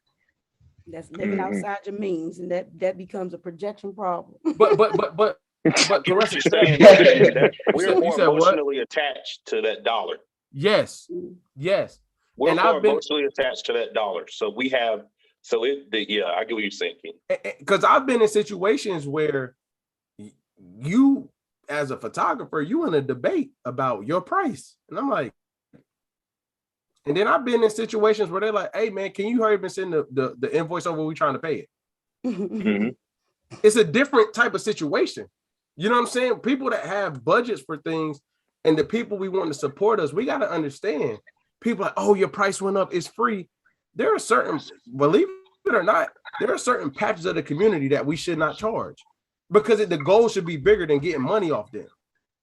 Yeah, but also with these businesses too, not to cut you off, bro. No, go ahead, bro. A lot you of already these did people it be 3 times. Number 4, then I'm gonna do it in a second. Also, those people that be like having those businesses and like trying to set those high prices and stuff, their product doesn't match their prices. So you have these people out here also setting these outrageous ass prices, and then you pulling up with a Polaroid camera. So yeah, I am gonna question like, are you coming from me right now? No, got the Polaroid too. You good? What I'm saying is just like this. No, I'm talking about like the. But I got you, bro. I'm being real though. Like even when it comes, I'm being real though. Even when it comes to me DJing, like I charge my price accordingly because based off of my equipment and also based off my quality. Some of these people are just jump. And I also, when I started out DJing, my price was lower because I understood my skill level wasn't there. I was still learning, so I had to understand I can't be jumping off the porch charging these people all this money, and then they get there and I'm pulling up. They're like, what the fuck? Like, you know what I'm saying? Hey, Jay, you like pass me the ox on my phone. I'm talking about, boy. Jay said I can't be pulling up. Jay, you can't be pulling up looking mediocre. You need to charge based off the experience and the equipment that you have. But I will say this though. I will say this, and I think everybody can relate to this. It's more important that when your price, see, this is the thing I have an issue with, right? Like, and I'm like super transparent. Like, Clarissa's my barber, right? Her shit is A1. The way you book, facts. The way she cut you, the way she talk to you, the way she communicate, the way everything is A1. So, Clarissa, you is A1 now. I wanted to tell you to your face, girl. You know what I'm saying? She got that talent. Hey, you cut better than some of these. She done chopped me up a few times. But I want to tell her she got that. But I also think it's about this, Jay. There has to be a balance between. See, a lot of niggas charge what they think they're gonna be worth in 6 months. In my opinion, if you charge them what you're gonna be worth in 6 months, that price should stay the same until you at that 6 month part. To me personally, when I came up in the photography game and all that, it was like, yo, all this is basement because I'm learning. You know what I'm saying? But when the price went up, my quality of work, the way I handle things, the way my booking process was, the communication also went up with those things. So if any, I'm using Clarissa because everybody be having these barbers debate. I don't really get into them because mine, shit, I'm with it. I ain't got to worry about that. You understand what I'm saying? And I think that we get so caught into prices that we forget what makes good business. You understand what I'm saying? Like I've had clients that's come to me for 6 shoots. On the 7th one, they like, hey, look, you know how we rock. I got all this going on. This is what's in my budget right now. Good business said, I'm not going to lose opportunity 8, 9, and 10 for number 7. And I know they're good for it. Yeah. But we get so stuck on the price. It's like, damn, like, nah, my price is my price. Oh, so you about to like a band next month, a band the month after that for a little slight setback when you know they're good for it. So that's what I'm saying. You know what I mean? I'm with you. My battery for well said. Hey, Clarissa.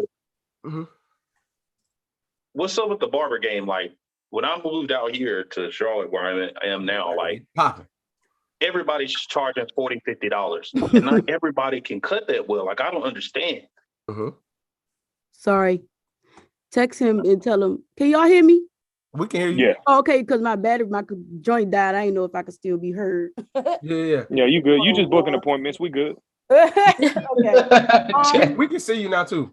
Okay, good. Let me charge it. So go ahead, say it again. What's up? I'm just saying, I just noticed like the game has changed, right? Like I know growing up, it was $10 haircuts, you know, where we from. I know those days are long gone, but it just seems like now everybody want to charge $40, $50. And like these cats don't even know how to blend. It's literally the area you live in. Like when I lived in Charlotte, they were already at 20, 25. They was already at 15, 20, 25. So by the time since the population of Charlotte has expanded, it's gone up. It's become more Hollywood. They so have the barbers, the Ubers, anywhere you are in Charlotte, everybody done became Hollywood. Yeah, but they not. But the problem is that blend game. Yeah, it ain't adding up to that $50. That blend, like, it don't. The blend, man. And I'm, it don't. I'm not all the way light skinned. I'm like kind of light skinned. So boy, hey, live is over. Stream stop. That quality of work don't match that price, and that's just because you just literally paying for a Charlotte barber to cut your hair. That's it. You just paying for a place to get your hair cut. That's it. Man, and I'm super critical on barbers, man. Like to me, that's like because I wouldn't cut your hair for $1 million, and I wouldn't cut Jay hair for $1 million. Why? Them niggas, I went to Jay with a barbershop one time. I'm with Jay, and you know what I said? He cut his hair, and Jay stopped in the middle. I was like, what are you doing? Like, you know, when somebody switched to stop to get the other clippers. This nigga Jay go in the mirror like, oh, you the worst. Oh, I'm like, am I lying? Hey Jay, what was that? What's his name? Man? Hey, don't put him out there, Bree. Don't put him out there, Bree. Don't put him out there. Don't put him out there. Jay, am I lying though? Hey Jay, what Jay at? Bree on some other shit, bro. J Dub. Yeah. Was that who I think it was? Yeah, I'm Okay. not gonna. I'm not gonna say any names. I just said that who I think it was. That's it. But I mean, the only reason why I was doing that at that time, and I mean, I try not to do that all the time. But when certain stuff is going on while I'm getting my hair cut, I'm just like, something's not adding up here. You know what I'm saying? Like this is not adding up here. Well, I think now when you saying the blending, I think that what people are doing now, because we're able to charge, like for most of us who charge the price that we charge, if you are $40 and $50, we're charging that because of supplies, the cost of rent, booth rent, and all that. But then you have these new people that come in, and because the base price for everybody that they're working with is that they're able to charge it in that shop, new or not, because that's what the going rate is. And so you can have a barber that just came out of barber school and he can charge $40 because that's what everybody in the shop is working. But it's the client's job to come in. Really, that's what they tell us at barber school. Clients really supposed to come in and sit and watch. If you don't have a barber, you come in and sit and watch how people are cutting. And that's how you choose your barber. But a lot of people, clients, they be in a rush, or hey, you think you can get me right quick? And so you just sit in a chair. And so most barbershops aren't walking. Like all the barbershops I go to, none of them are appointment walking. only. Which is why the people who have that appointment process, they can charge what they charge, because appointment only means you coming in, you're gonna get in the chair when you can. You might be a few minutes in between. I like to try to keep it a few minutes, but you're guaranteed that. But a lot, if that's what they doing in that space, then they able to charge it. But it's the client's job to pick and choose, be picky. Like you said, you're very picky. So be picky. But it's some people that only care about that one head. They don't care about you coming back. They just trying to get that. That's a fact. Food, the bus ride home, or a bag. Yeah, and that's the problem. But Yeah, for sure. but because you're not doing it because you love it, you just doing it just to make some money. But like I've gotten my lashes done like multiple times by different females who do lashes. Like I went to this one girl, she charged a lot. She charged like $100 to get my lashes done. Oh so I let her do my lashes. Individual? Like, sorry, they was individual. Yeah, individual. Oh, you okay? Up here, you know they like threesome. Yeah, so, but the thing is, I went to the average here is like one. No, yeah, I know. No, it's expensive. That's expensive still. But no, it really is. So, like, I was going to this girl. She charged $100, and she won't that good. Now I did lashes before, so that's how I know she won't that good. But I know people who went to her that ain't never did no lashes. They still like, I didn't really like them. Then I went to somebody else that was like cheaper. She was like $60. Hers was good. And I was sitting here telling her, like, girl, you need to be charging more because this is not $60 lashes. These are at least $120. You know what I'm saying? But then I've been to another girl that was also $100 and hers was good. So that's the girl that I keep going back to. Yeah. Like, that's all in like building your clientele and stuff. Like you went to somebody who fucked up your hair, you never going back. I had this one dude in Raleigh, he gave me a frontal and that shit was terrible. When I say terrible, I wore a hat the whole entire time. You know what I'm saying? Like, and people don't be understanding, like, it's all about referrals when it comes to like any kind of service. It's all about referrals because like, if he would have did a great job on my frontal, like I would have gave him so many customers. But since you messed up on mine, I'm gonna still pay you, but I'm never coming back here. And if somebody asks me who to go to, I'm gonna give them somebody else that I know is good. I'm not gonna. But the thing is, going back to what we were saying before about being critical about everything, he probably done got better since then. You know what I'm saying? So I don't never down him, and I don't never like tell people like because da da da da. Like I just be like, oh, okay, like he might do better on yours. He did not do a good job on mine, but I'm not gonna be critical of it because I don't want to hurt his business. See, but Deon, this is what I'm gonna say. And Clarissa, I know you're gonna get me, but I gotta give you your flowers while we up here. You understand what I'm saying? Two things. You need to go back to it. Huh? Nothing. What you say? I'm trying to clip. What do you say? Fried you. He sauteed I need to go. Man, this nigga got a hat every Monday. I know he ain't talking. Oh, you know what I'm saying? Hey, I'm trying to save $40. If you gonna say that, can you take the hat off? I'm trying to save 40. Okay. All right. I got you. Okay. All right. So you wasting your 40 is the only difference. So all right. So what?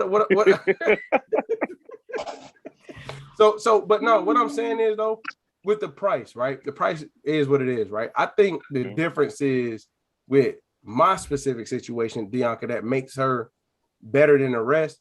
You can she'll almost know what you're thinking when you're in a chair. She'll ask. Secondly, she knows shit about hair, not just cutting. Like if you asking like, yo, I got this, she'll be like, oh nah. I'll text her like, what's this product? She'll be like, oh, you should use this. You should try this because I got these mean ass dry spots. And she'll be like, try this. I'm like, yo, I tried that. She'll be like, oh, well, put this on it. Like it's a constant, that part of the relationship, even though we cool in real life, that part of the relationship makes the payment worth it. Yeah, but that's you pay her and then I hope you give her a tip. Because that's a person who deserves a tip. Yeah, for sure. I'm just making sure. no, but I think even with that, you should do that. And I also try to like bigger than just our relationship in that aspect, whatever I'm a part of, try to keep her in the loop because I think she should be seen for the shit she doing in the chair and the type of person she is because she really actually like, I'd be like, oh, hold on. Like, hey, did you try this? Because I heard this, da da da. And I think the relationships of barbering is dying. Like having an actual relationship with the people that you deal with in constant relationships. Because you see that person, I get cut. Well, sometimes I'll be slacking. You know what I'm saying? But I get cut at least twice a month. You know what I'm saying? So you see that person often. So I think the knowledge that a lot of people have isn't the same. And for me, if you're going to be charging me, that's cool.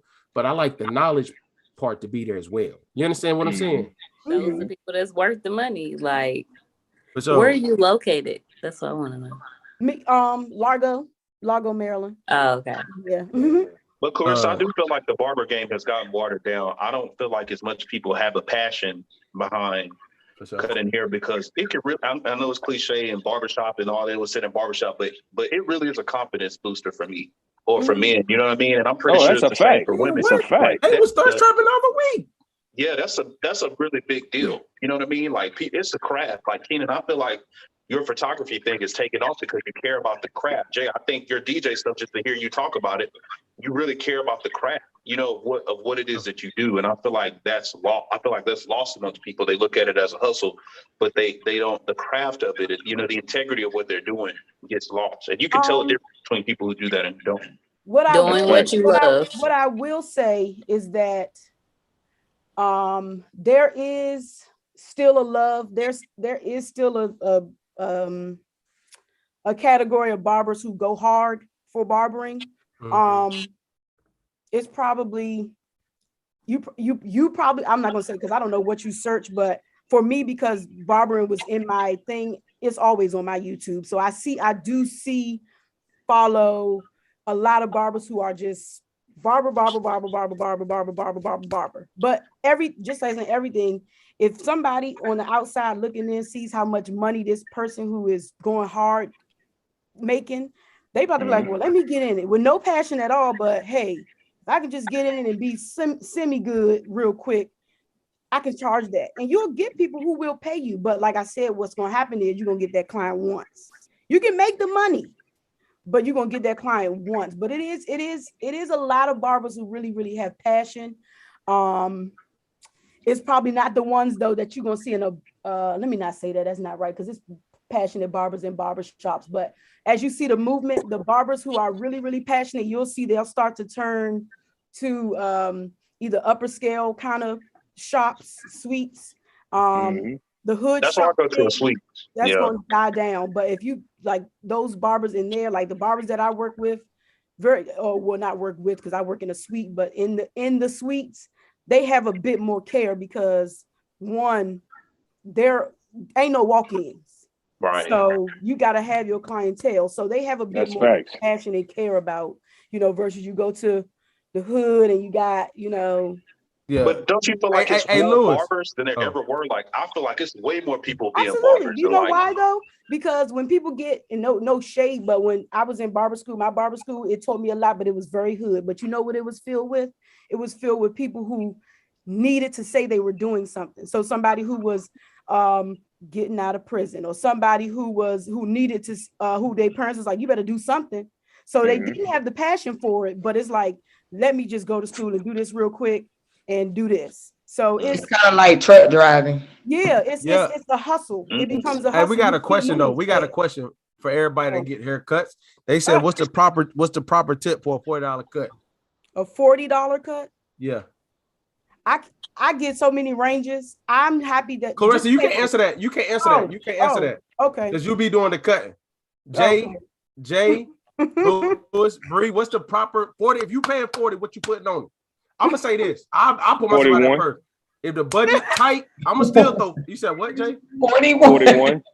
Hey, go. Go No, ahead, man. no, I'm playing. If the budget tight, I'm putting $5. If the budget tight, I'm doing at I least say, $5 at all times. I say $5 to $10. It should be a tip for sure. Yeah, I'm definitely see when it's I like $40, 5 to 10, yeah. yeah, I'm a 5 regardless.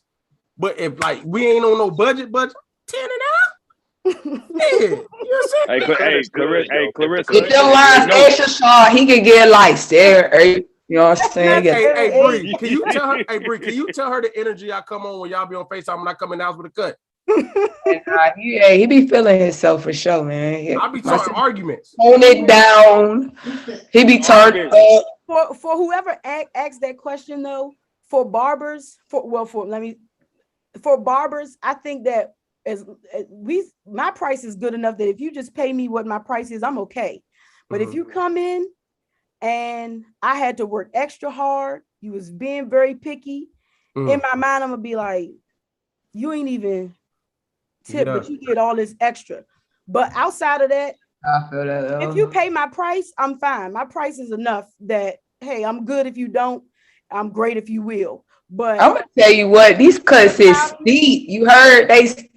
They steep. They steep. Now these prices is steep. All right, so $5 is good. $5 is good for a tip. No, it is. But when you think about the cost, when you think about the cost of living and everything else, $40, people spend that on a weed that's gonna be gone in 2 days. My haircut about to get you a business, a lady. It's gonna get you all that. It's gonna last.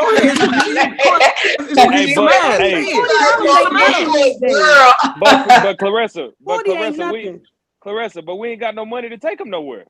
It's all good. You look good though, and they're gonna smile. They're gonna Come on the walk. Hey, she said you gonna look good though.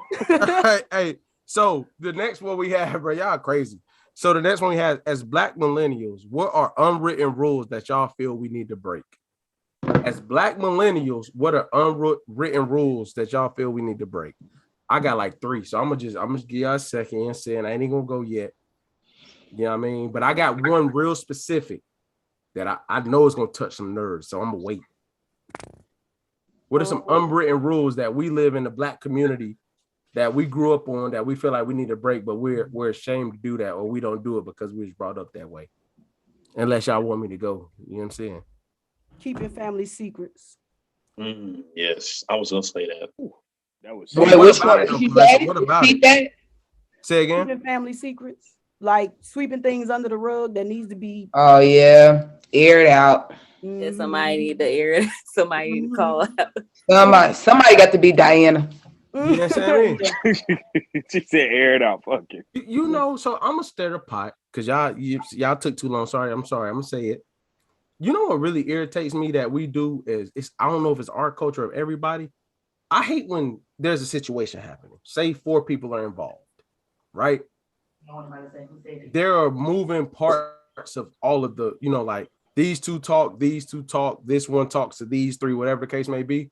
I hate it when everybody knows the truth, but we can't just say the truth to the people that don't want the others to know. Does that make sense? Like, say if a situation happened amongst the 6 of us right here, right? And I talked to all y'all. Bree only talked to Jay. Dianca and Clarissa only talk. And then me and Lewis only talk. But the truth, everybody knows. But it's like, I can't say anything to the other people, but it's not like I'm trying to put something out there. It's literally the truth. Do you understand what I'm saying? And everybody knows that, everybody knows the truth, but it's like, don't nobody want to be the one to say it. But we all just sitting here on it. That's the dumbest shit in the world to me. Huh? Is it because we're not supposed to know? Like, we're avoiding the conversation amongst the group, to me. Oh. Like avoiding a group saying of the truth. Yes. But see, like, because I'll be on the side, like, saying the truth. Like, and if you come to me saying something about it, I'm gonna be like, well, look, you just was doing da da da. Like, you know what I'm saying? Like, for sure. In the black, sometimes people, they don't want to call people out and say the truth in front of people's faces. I have like people that was like, oh, Dianca, you was wilding, da da da da. It took you 3 days to tell me I was wilding. Are you really my friend? Because you should have said something that day or the next day. Like, you know what I'm saying? Mm-hmm. It sounds different coming out. Am I tripping? But Bree, am I tripping though? Like, am I tripping? Nah, I think people, in essence, I think people are afraid to hear it out loud. Like, it's easy to talk about it amongst like you with somebody else, but to hear it in a group setting, people don't know how to scared for it. That's what I'm saying. But you'd be surprised. A lot of people hate to hear the truth out loud. Like, it's cool to talk about it on the phone. It's cool to text about it, but saying out loud, it feels different, especially in a group of people, especially depending on what the truth is. Like, it all depends on what that truth is, but a lot of people don't like to hear it out loud. So my second one is everything stays in the house. I don't like that. That's something that I in certain I guess it does depend on the situation too. I don't really like that situation that stay in the house. Then y'all, Bree, I don't want you to go yet, Bree. I want to hear Jay, Clarissa, Dion. What's a situation that stays in the house? Marital situations, right? Yeah, if somebody's going through something. I agree. I was a spouse until you need counseling, but I don't consider counseling outside of the house because that's a real mediation, no bias between, nobody can be angry. But other than that, it need to be out the house. If somebody come to me and say they got touched by this person, then I'm gonna let her.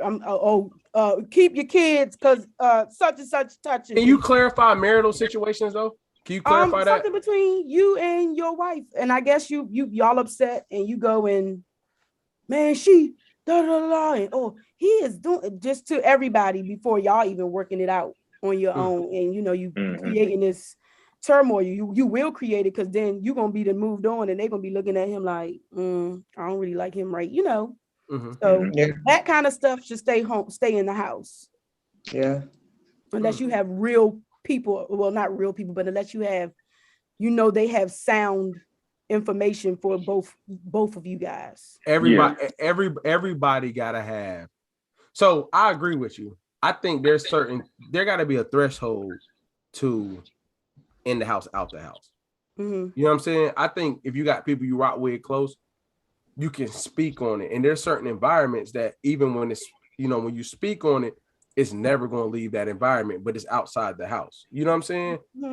I just think with marriage that I think is a great lie is like, like you got to have somebody you lean on that you can rap with, but that person you talk to, like Bree was saying in minute 3 or 4, that person you talk to got to really have the person you with best interest too. Yeah. Like they really got to be rocking with who you with. You understand what I'm saying? Because if they not rocking with you with, that's when that negativity, that like, that you don't really need to be doing come into play. You know what I'm saying? And I'll be real. I'm probably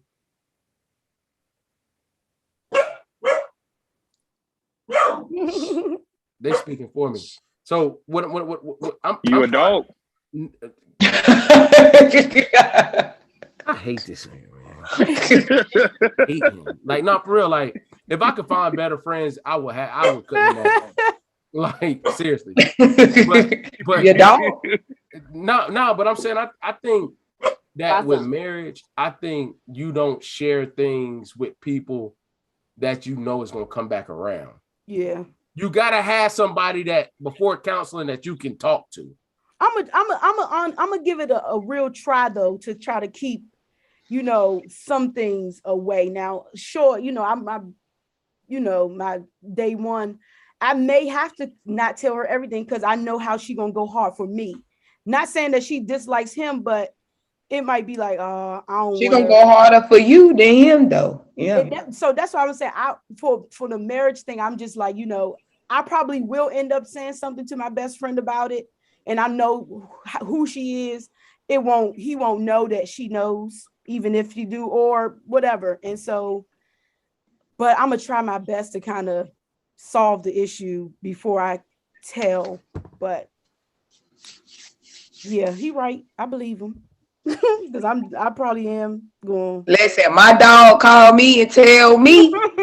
Yeah, I probably will. But I have good enough friends that. Listen, I could like you. I got love for you. I'm riding with my dog though. My friends, they were when I was in my little situation, they would give me honest feedback in regards to both of us. Like, it was like, you know, maybe you should fall back and, you know, kind of see it that way or this way. So I'm kind of solid with the friends, so I don't mind sharing it, but I would just try to. I think it's an oversharing versus what you share. Like, yeah, it's oversharing. I ain't oversharing nothing. You said what? I ain't oversharing nothing. It's an oversharing nothing. I'm gonna tell you exactly what I want you to know and what you don't. Like I said, stay in the house. I do feel like, yeah, like it's about, you know, some things you can bring out your house, or some things just needs to stay. We got another one. So sorry, sidebar. We got a comment. How do y'all feel about the have to go to college thing after the high school rule or military?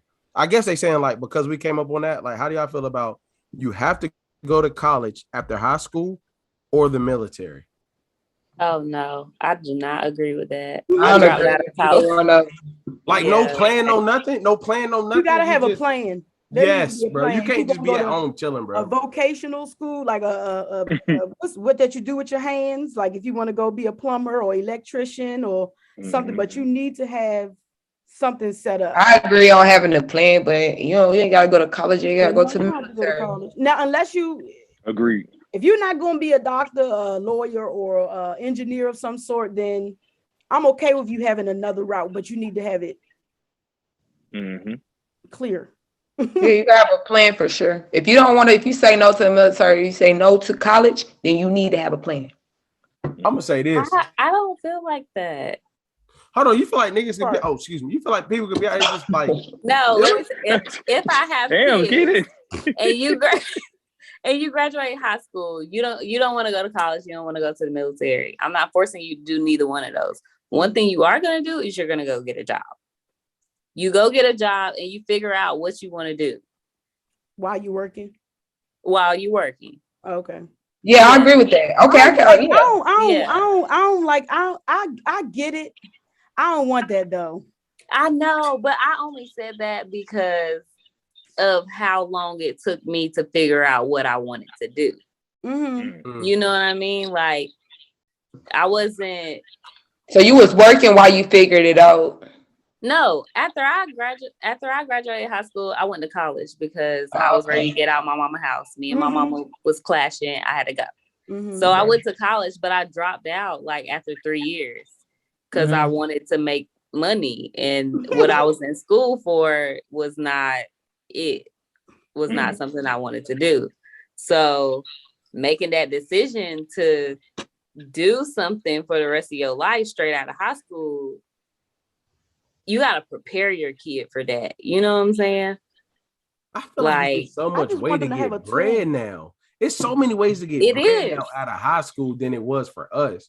It you know is. What I'm saying? But is it dead end? Like you can, of course, leave high school and go do DoorDash, but what after that? You know, because you see the money coming, you like, oh, I'm good for what do you mean when you say dead end? Is it gonna take you further? Like, are you gonna acquire skills that's gonna make? I would like for my child to have a skill. You can stay in my home. If you don't want to go to college, if you don't want to go to the military, but you want to do something, I want you to have something that you can carry with you everywhere. Yeah. I try to teach all my little cousins barbering because you can cut hair and make some money at any point, any state, anywhere in a college dorm. But I need for you to find something and not just be so excited about money that you pick anything. I don't want my child to leave high school and go do DoorDash full time. Oh no, it's definitely a thing of like find something you love to do. Like I'm all in like when I have kids and hopefully I have enough money, pick and choose. Like if you didn't like this school, go to another one. If you didn't like doing this, like figure out what will fulfill you, because at the end of the day, like I could have stuck with doing lashes. I paid for a course to do it. But I would have been, I didn't like doing it. So, but at the end of the day, even though like my parents will be like, well, you tried lashes and you didn't do that. I spent my own money to do that. So you, whatever you say, like, I ain't take no money from you to do that. So don't worry about it. You know what I'm saying? Like, so, Dianca, I hate to, right now, that transitions into probably, it should be the last topic. We've been in for a break, but that's perfect. How do you maneuver? So hold on. Let me make sure I say this perfectly. How do you maneuver your adult to parent relationship when you feel as if they are jealous of how far you've come at their age? How do you how do you maneuver the adult to parent relationship when they feel like basically jealousy, when they feel like you've come further than them at their age? How do you maneuver that? That's like a perfect segue. That is perfect. I don't feel like they're jealous. I feel like it's more so a thing of like, they were so used to getting one thing, sticking with it for your 20, 30 years and retiring, that it's hard for them to notice like, okay, if I ain't like this, I'm gonna do something else. You know what I'm saying? You didn't like your job for 30 years and you was sad. Why the hell I'm gonna do that? Why am I gonna do that? That don't make sense. She said, why the hell am I gonna do that? Like, no, because me switching, doing different things, like I went through a lot with my grandparents, mostly, not so much my parents, because my parents are in their 40s. So not so much my parents, but my grandparents were like, okay, Dianca, what are you doing? Like, you over here doing this, and next week you're gonna be doing this, and da da da. It's like, hold on. At the end of the day, I'm not coming to you to ask you for money, number one. And number two, like, this is my life. At the end of the day, like, you have to set that boundary with your parents and tell them like, hey, this is my life. Let me do it how I want to do it. I'm not coming to you asking you for money. I know you may be a little bit worried, but I got this over here. This is my life.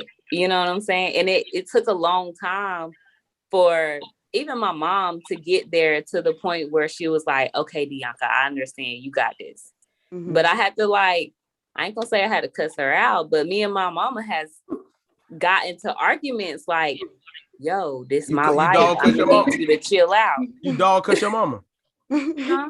You dog cussed her. You cussed her out. No. I didn't do that, but it was just like, I had to have a conversation with her. Like, either you're going to respect the fact that this is my life and I want to live it how I want to live it. And I want to do, like, I'm not hurting anybody by doing what I want to do in life and figuring myself out and getting to know myself. I'm not hurting nobody.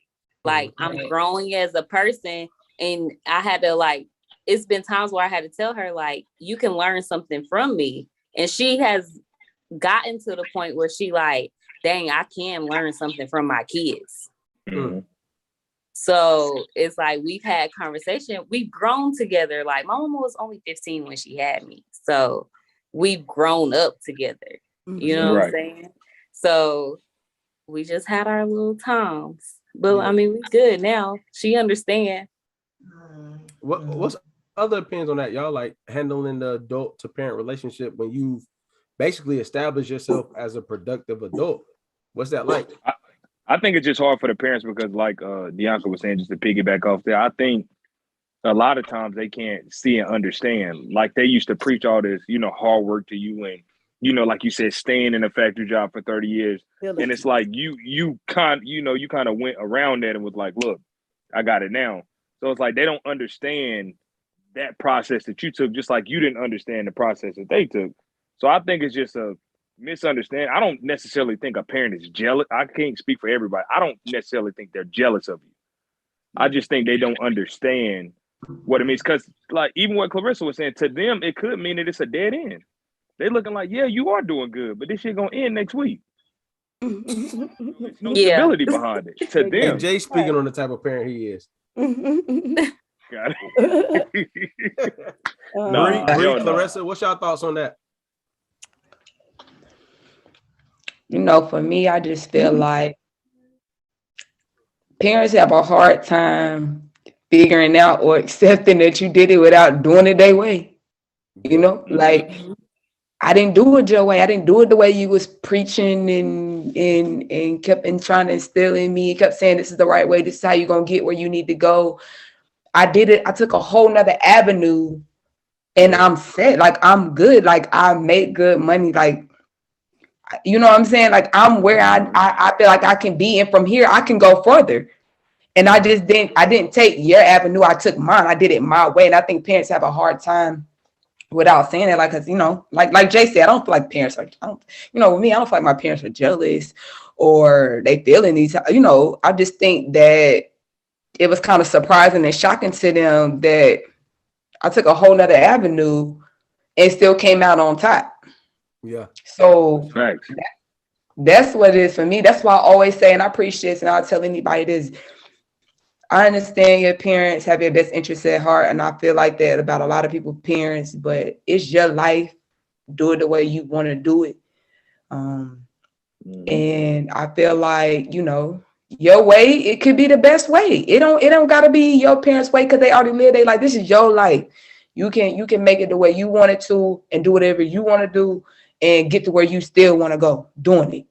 So I don't want to go with the whole jealousy aspect. I just think that, your avenue, your way. So I know mine gonna shake the table. Go ahead, Clarissa. I'm sorry. Get ready to shake that down. I just want to make sure the question was, how do you handle it if they are jealous? No, it was like, hold on. Sorry. No, you fine. They said, how do y'all feel about adult relationships with parents when you are further than they are at that point? Then what? Like, so at your age, how do you handle the relationship being established at your age and you're further than they are at whatever age you were? I said, because the end point, it was like basically jealousy. So, but the question was, how do you handle adult relationships basically when you're established and your parent is obviously still your parent, but you're established on what you're doing and how you're moving? Or it may not interfere with your parental relationship. Yeah, I mean, from what I'm getting from the question, how I would handle like my parent being, because they said basically jealousy. If my parent was feeling a type of way that I've succeeded past their means, just because of how my belief system, I never want to disrespect my parents. So I would try my hardest to have a conversation about it. Like what the problem is or whatever. But if they can't tell me and continue to show that jealousy, then I would just, continue to honor and respect them, but take a few steps back from them and just kind of love them here until they can come to terms. Now, I haven't been in that experience because my mother has supported me in everything that I've done. I came home one day with a bag of clippers and she was like, what? But it was like, well, okay. So I haven't had that experience, but I'm just saying I'm just guessing if your parent is jealous of you because of, where you are versus where they are, I think you probably need to give them some grace, because what they don't know probably is they're scared. They're used to stability, and they like, you done hopping around and you doing all this stuff, and or what you think you better than me. So it's just, you got to give them some grace. You don't know what kind of insecurities they working with on the inside. So that's it. Get them some grace, and if it's draining you too much, step away respectfully. Let's see. I probably should have went after her. So, most of y'all Go know ahead my and shake the table. Nah, shut the bruh. Can you kick people out, wise? But nah, I think I'm in a place where, one parent is no longer with me, and the parent that I'm, cool with now, I think that can't really tell me nothing. And it's not from a malicious place. It's just that like the come up kind of happened before we got close. So I still value our relationship. I still value what we are, but I'm gonna always be hard-headed in that sense, because it's kind of like whatever that is. You know what I'm saying? So I think for me, specifically maneuvering adult relationships, I think the hardest part is establishing that you're an adult. Like, hey, I appreciate everything, no matter what it looked like. I appreciate it all. I understand it all. Nigga, we both grown. The same way you feel like you grown, I feel like I'm grown. And I think a lot of people have an issue with setting the boundary. That seems like the word of the night. The boundary of like telling a parent, like, hey, you did a good job. I'm good now. Step off. Like, we just can enjoy each other as people. It ain't gotta be parental shit no more. You understand what I'm saying? Like, and specifically with me and my pops, like, I think I enjoy the fact that I can say that. He be like, my bad, bro, but I'm just trying to look out where I can. Cool. Because I'll come to him sometimes. I don't ever seek advice from him and then deem him for being like, nah, don't be my dad when I just asked you to be my pops. You know what I'm saying? Right. But my advice is real, like, shortcut. Like, all right, I asked you that 5 minutes ago. We on minute 10. Chill. You understand what I'm saying? but shorty. Yeah.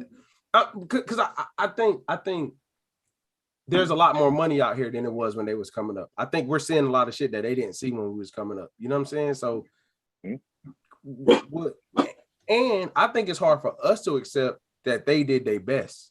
But listen to this though. We making the same argument because we was just talking about the next generation, how they about to be, they can do TikTok and da. Now we looking at them like, you don't know about that hard work, boy. You need to go and you need to. That's a fact. We really are the same thing. Yeah, that's why they say generation repeat themselves. It's just funny. I thought that was funny because it's like, are we doing the same thing to them? Like, they probably looking at us the way we looking at the next thing. So it's so just this last question. I'm sorry. I know we gotta go, but we gotta give 10 minutes to this topic because this one. Does the person who's being pursued always settle? No. Does the person that's being pursued always settle? No. I don't think so. No. It ain't my question. I'm just asking. Jay, Bree. I still could choose, right? Yeah, I don't think the person being pursued is gonna settle. Hey, I got a specific example. So let me ask this question off that question. So if the person is being pursued had a number one, the number one doesn't match, they go with number two because number one didn't match. Did they settle? No, because number one didn't match. Number two matched. I'm saying they wanted number one, but number one didn't want them. And then number two came into play. Did they settle? But technically, if they wanted number one and then number one didn't want them, if number one did want them, then they would have been settling anyway. Oh, damn, that's facts. That's facts, bro. You get what I'm saying? Like they would have been settling anyway. So technically, if you put it that way, then everybody's gonna be settling. Say it again. So if you hey, Chris is that, wait a minute. Like so if you pursue somebody and the person you're pursuing had a number one, the number one that they had didn't want them, so they ended up rocking with you. I just feel like number one won't meant to be if that was the case. If y'all don't want, if it, Do y'all feel like women out here settling? I feel like Sure, they everybody are. out here They don't settling. have to, but they are. But they don't have to settle, but they are settling because of the eagerness to want to be in a situation or want to be in a relationship. They are settling. And they don't like get to know themselves. Like I'm not settling because I done spent a lot of time with myself and I know myself. So I done been with a guy like, oh, I know this not gonna work. So let me just go ahead and slide over. Like, you got it, bro. Like, but it was like, to him, it was like, it's your fault that we didn't work out. And I'm like, okay, that's fine. Because I knew it wasn't gonna work out anyway. So I don't know. Yeah, I don't, it ain't settling. So, Clarissa, can you further explain? No. Can you further explain where you were saying that women don't have to, but they do settle? I think that when I say that, I'm saying they settle in a sense because they are pressed to be in something. So they do take just to be able to say, oh, I'm in, oh, I'm doing this. So yeah, they do settle. They don't have to, but because of social, all this, so with everybody looking at every day, scrolling that social media, they feel like they need to be in something. They feel like they don't have time. Oh, I'm this age. I should be here. I should be doing this. So and it I don't think it's the just same. be I social think it's the same media, with but men, though. say it again. It's the same with the men out here too. I'm sure it is. Y'all do settle. I feel like that. I feel like it's on, but I feel like it's on both sides. I think Dianca hit on a real important point. It's about just knowing yourself. Like, so I think if you have two individuals that are just eager to just feel like if you don't know yourself or feeling like, you know, the old school saying of like, oh, if I love this person, they're gonna love me back the same way. No.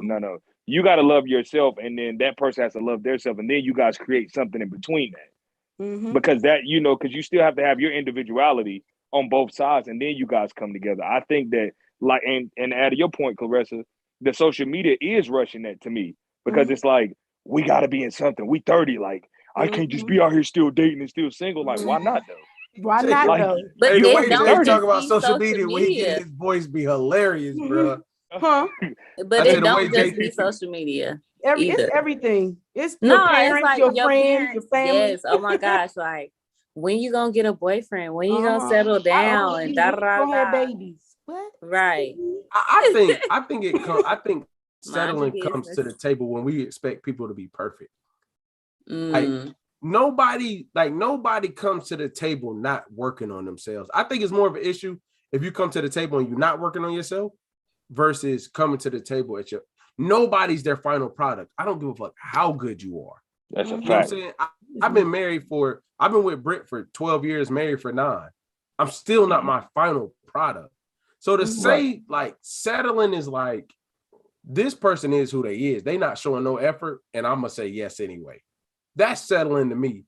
But I think people look at settling as like, we come into the game, we meet this person, and they're still working on themselves, and they're not quite where they want to be. But because they're at this level right now, I'm settling, and that ain't always true. Are you speaking on? Because I think that different capacities. Now,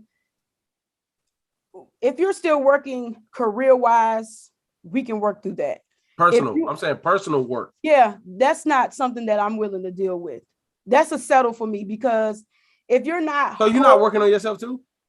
I'm working on myself, but I'm healed from traumas. But I'm always going to become a better version of myself because I'm going to keep learning. But I'm making sure that when I go into a situation, that my past traumas are healed. I've worked through them, those already. You know, I can't have you coming in and when I go to rub your back, you jumping because you're thinking I'm about to smack you in the back of your head because you've been abused by your last girlfriend.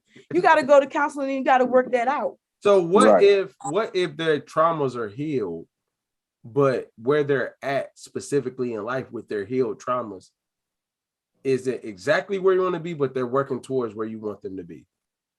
I understand what you're saying. I just don't think that I don't think that you should put that on me Like you got to come whole. I'm coming whole. Niggas ain't having it, Jay.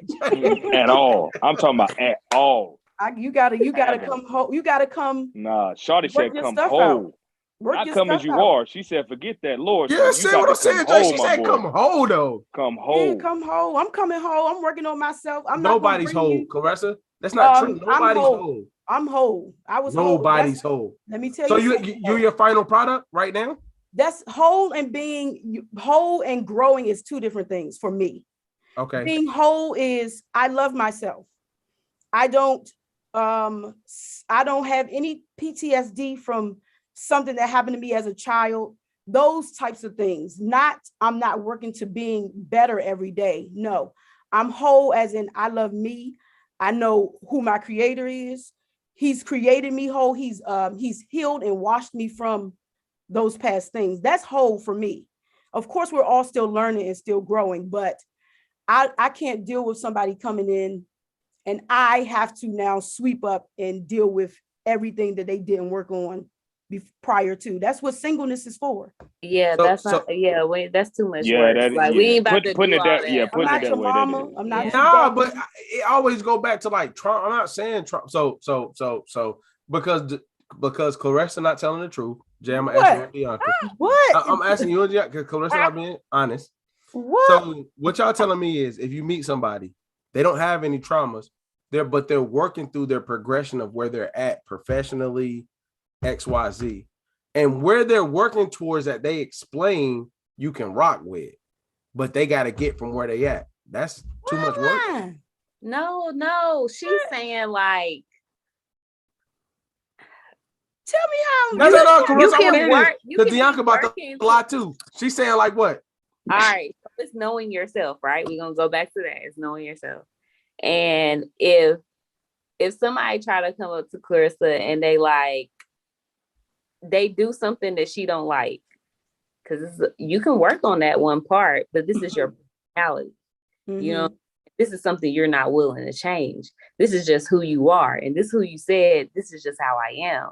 Mm-hmm. I'm not working with that because why am I going to work with that when that's just unacceptable to me and you don't want to work on it? You get what I'm saying? I do. That makes it a little bit more sense. I don't agree, but I understand what you're saying though. What? I'm cool with you. I'm cool with you saying this is where I am, this is where I'm going. Of course, I need to see the progression, but of course, my thing is you need to come in mentally stable, spiritually stable for me. And when I say finances, I mean you need to be taking care of yourself well for a long time, consistently. Of course, hard times come, but as long as you can take care of yourself, you paying your bills, you got all that stuff taken care of. So I'm confused why you keep saying. Because a lot of lying is going on. Millennials versus the world. YouTube. I know. In with us. We are here. Thank y'all. We rocking with y'all. That's a fact. That's terrible. A lot of capping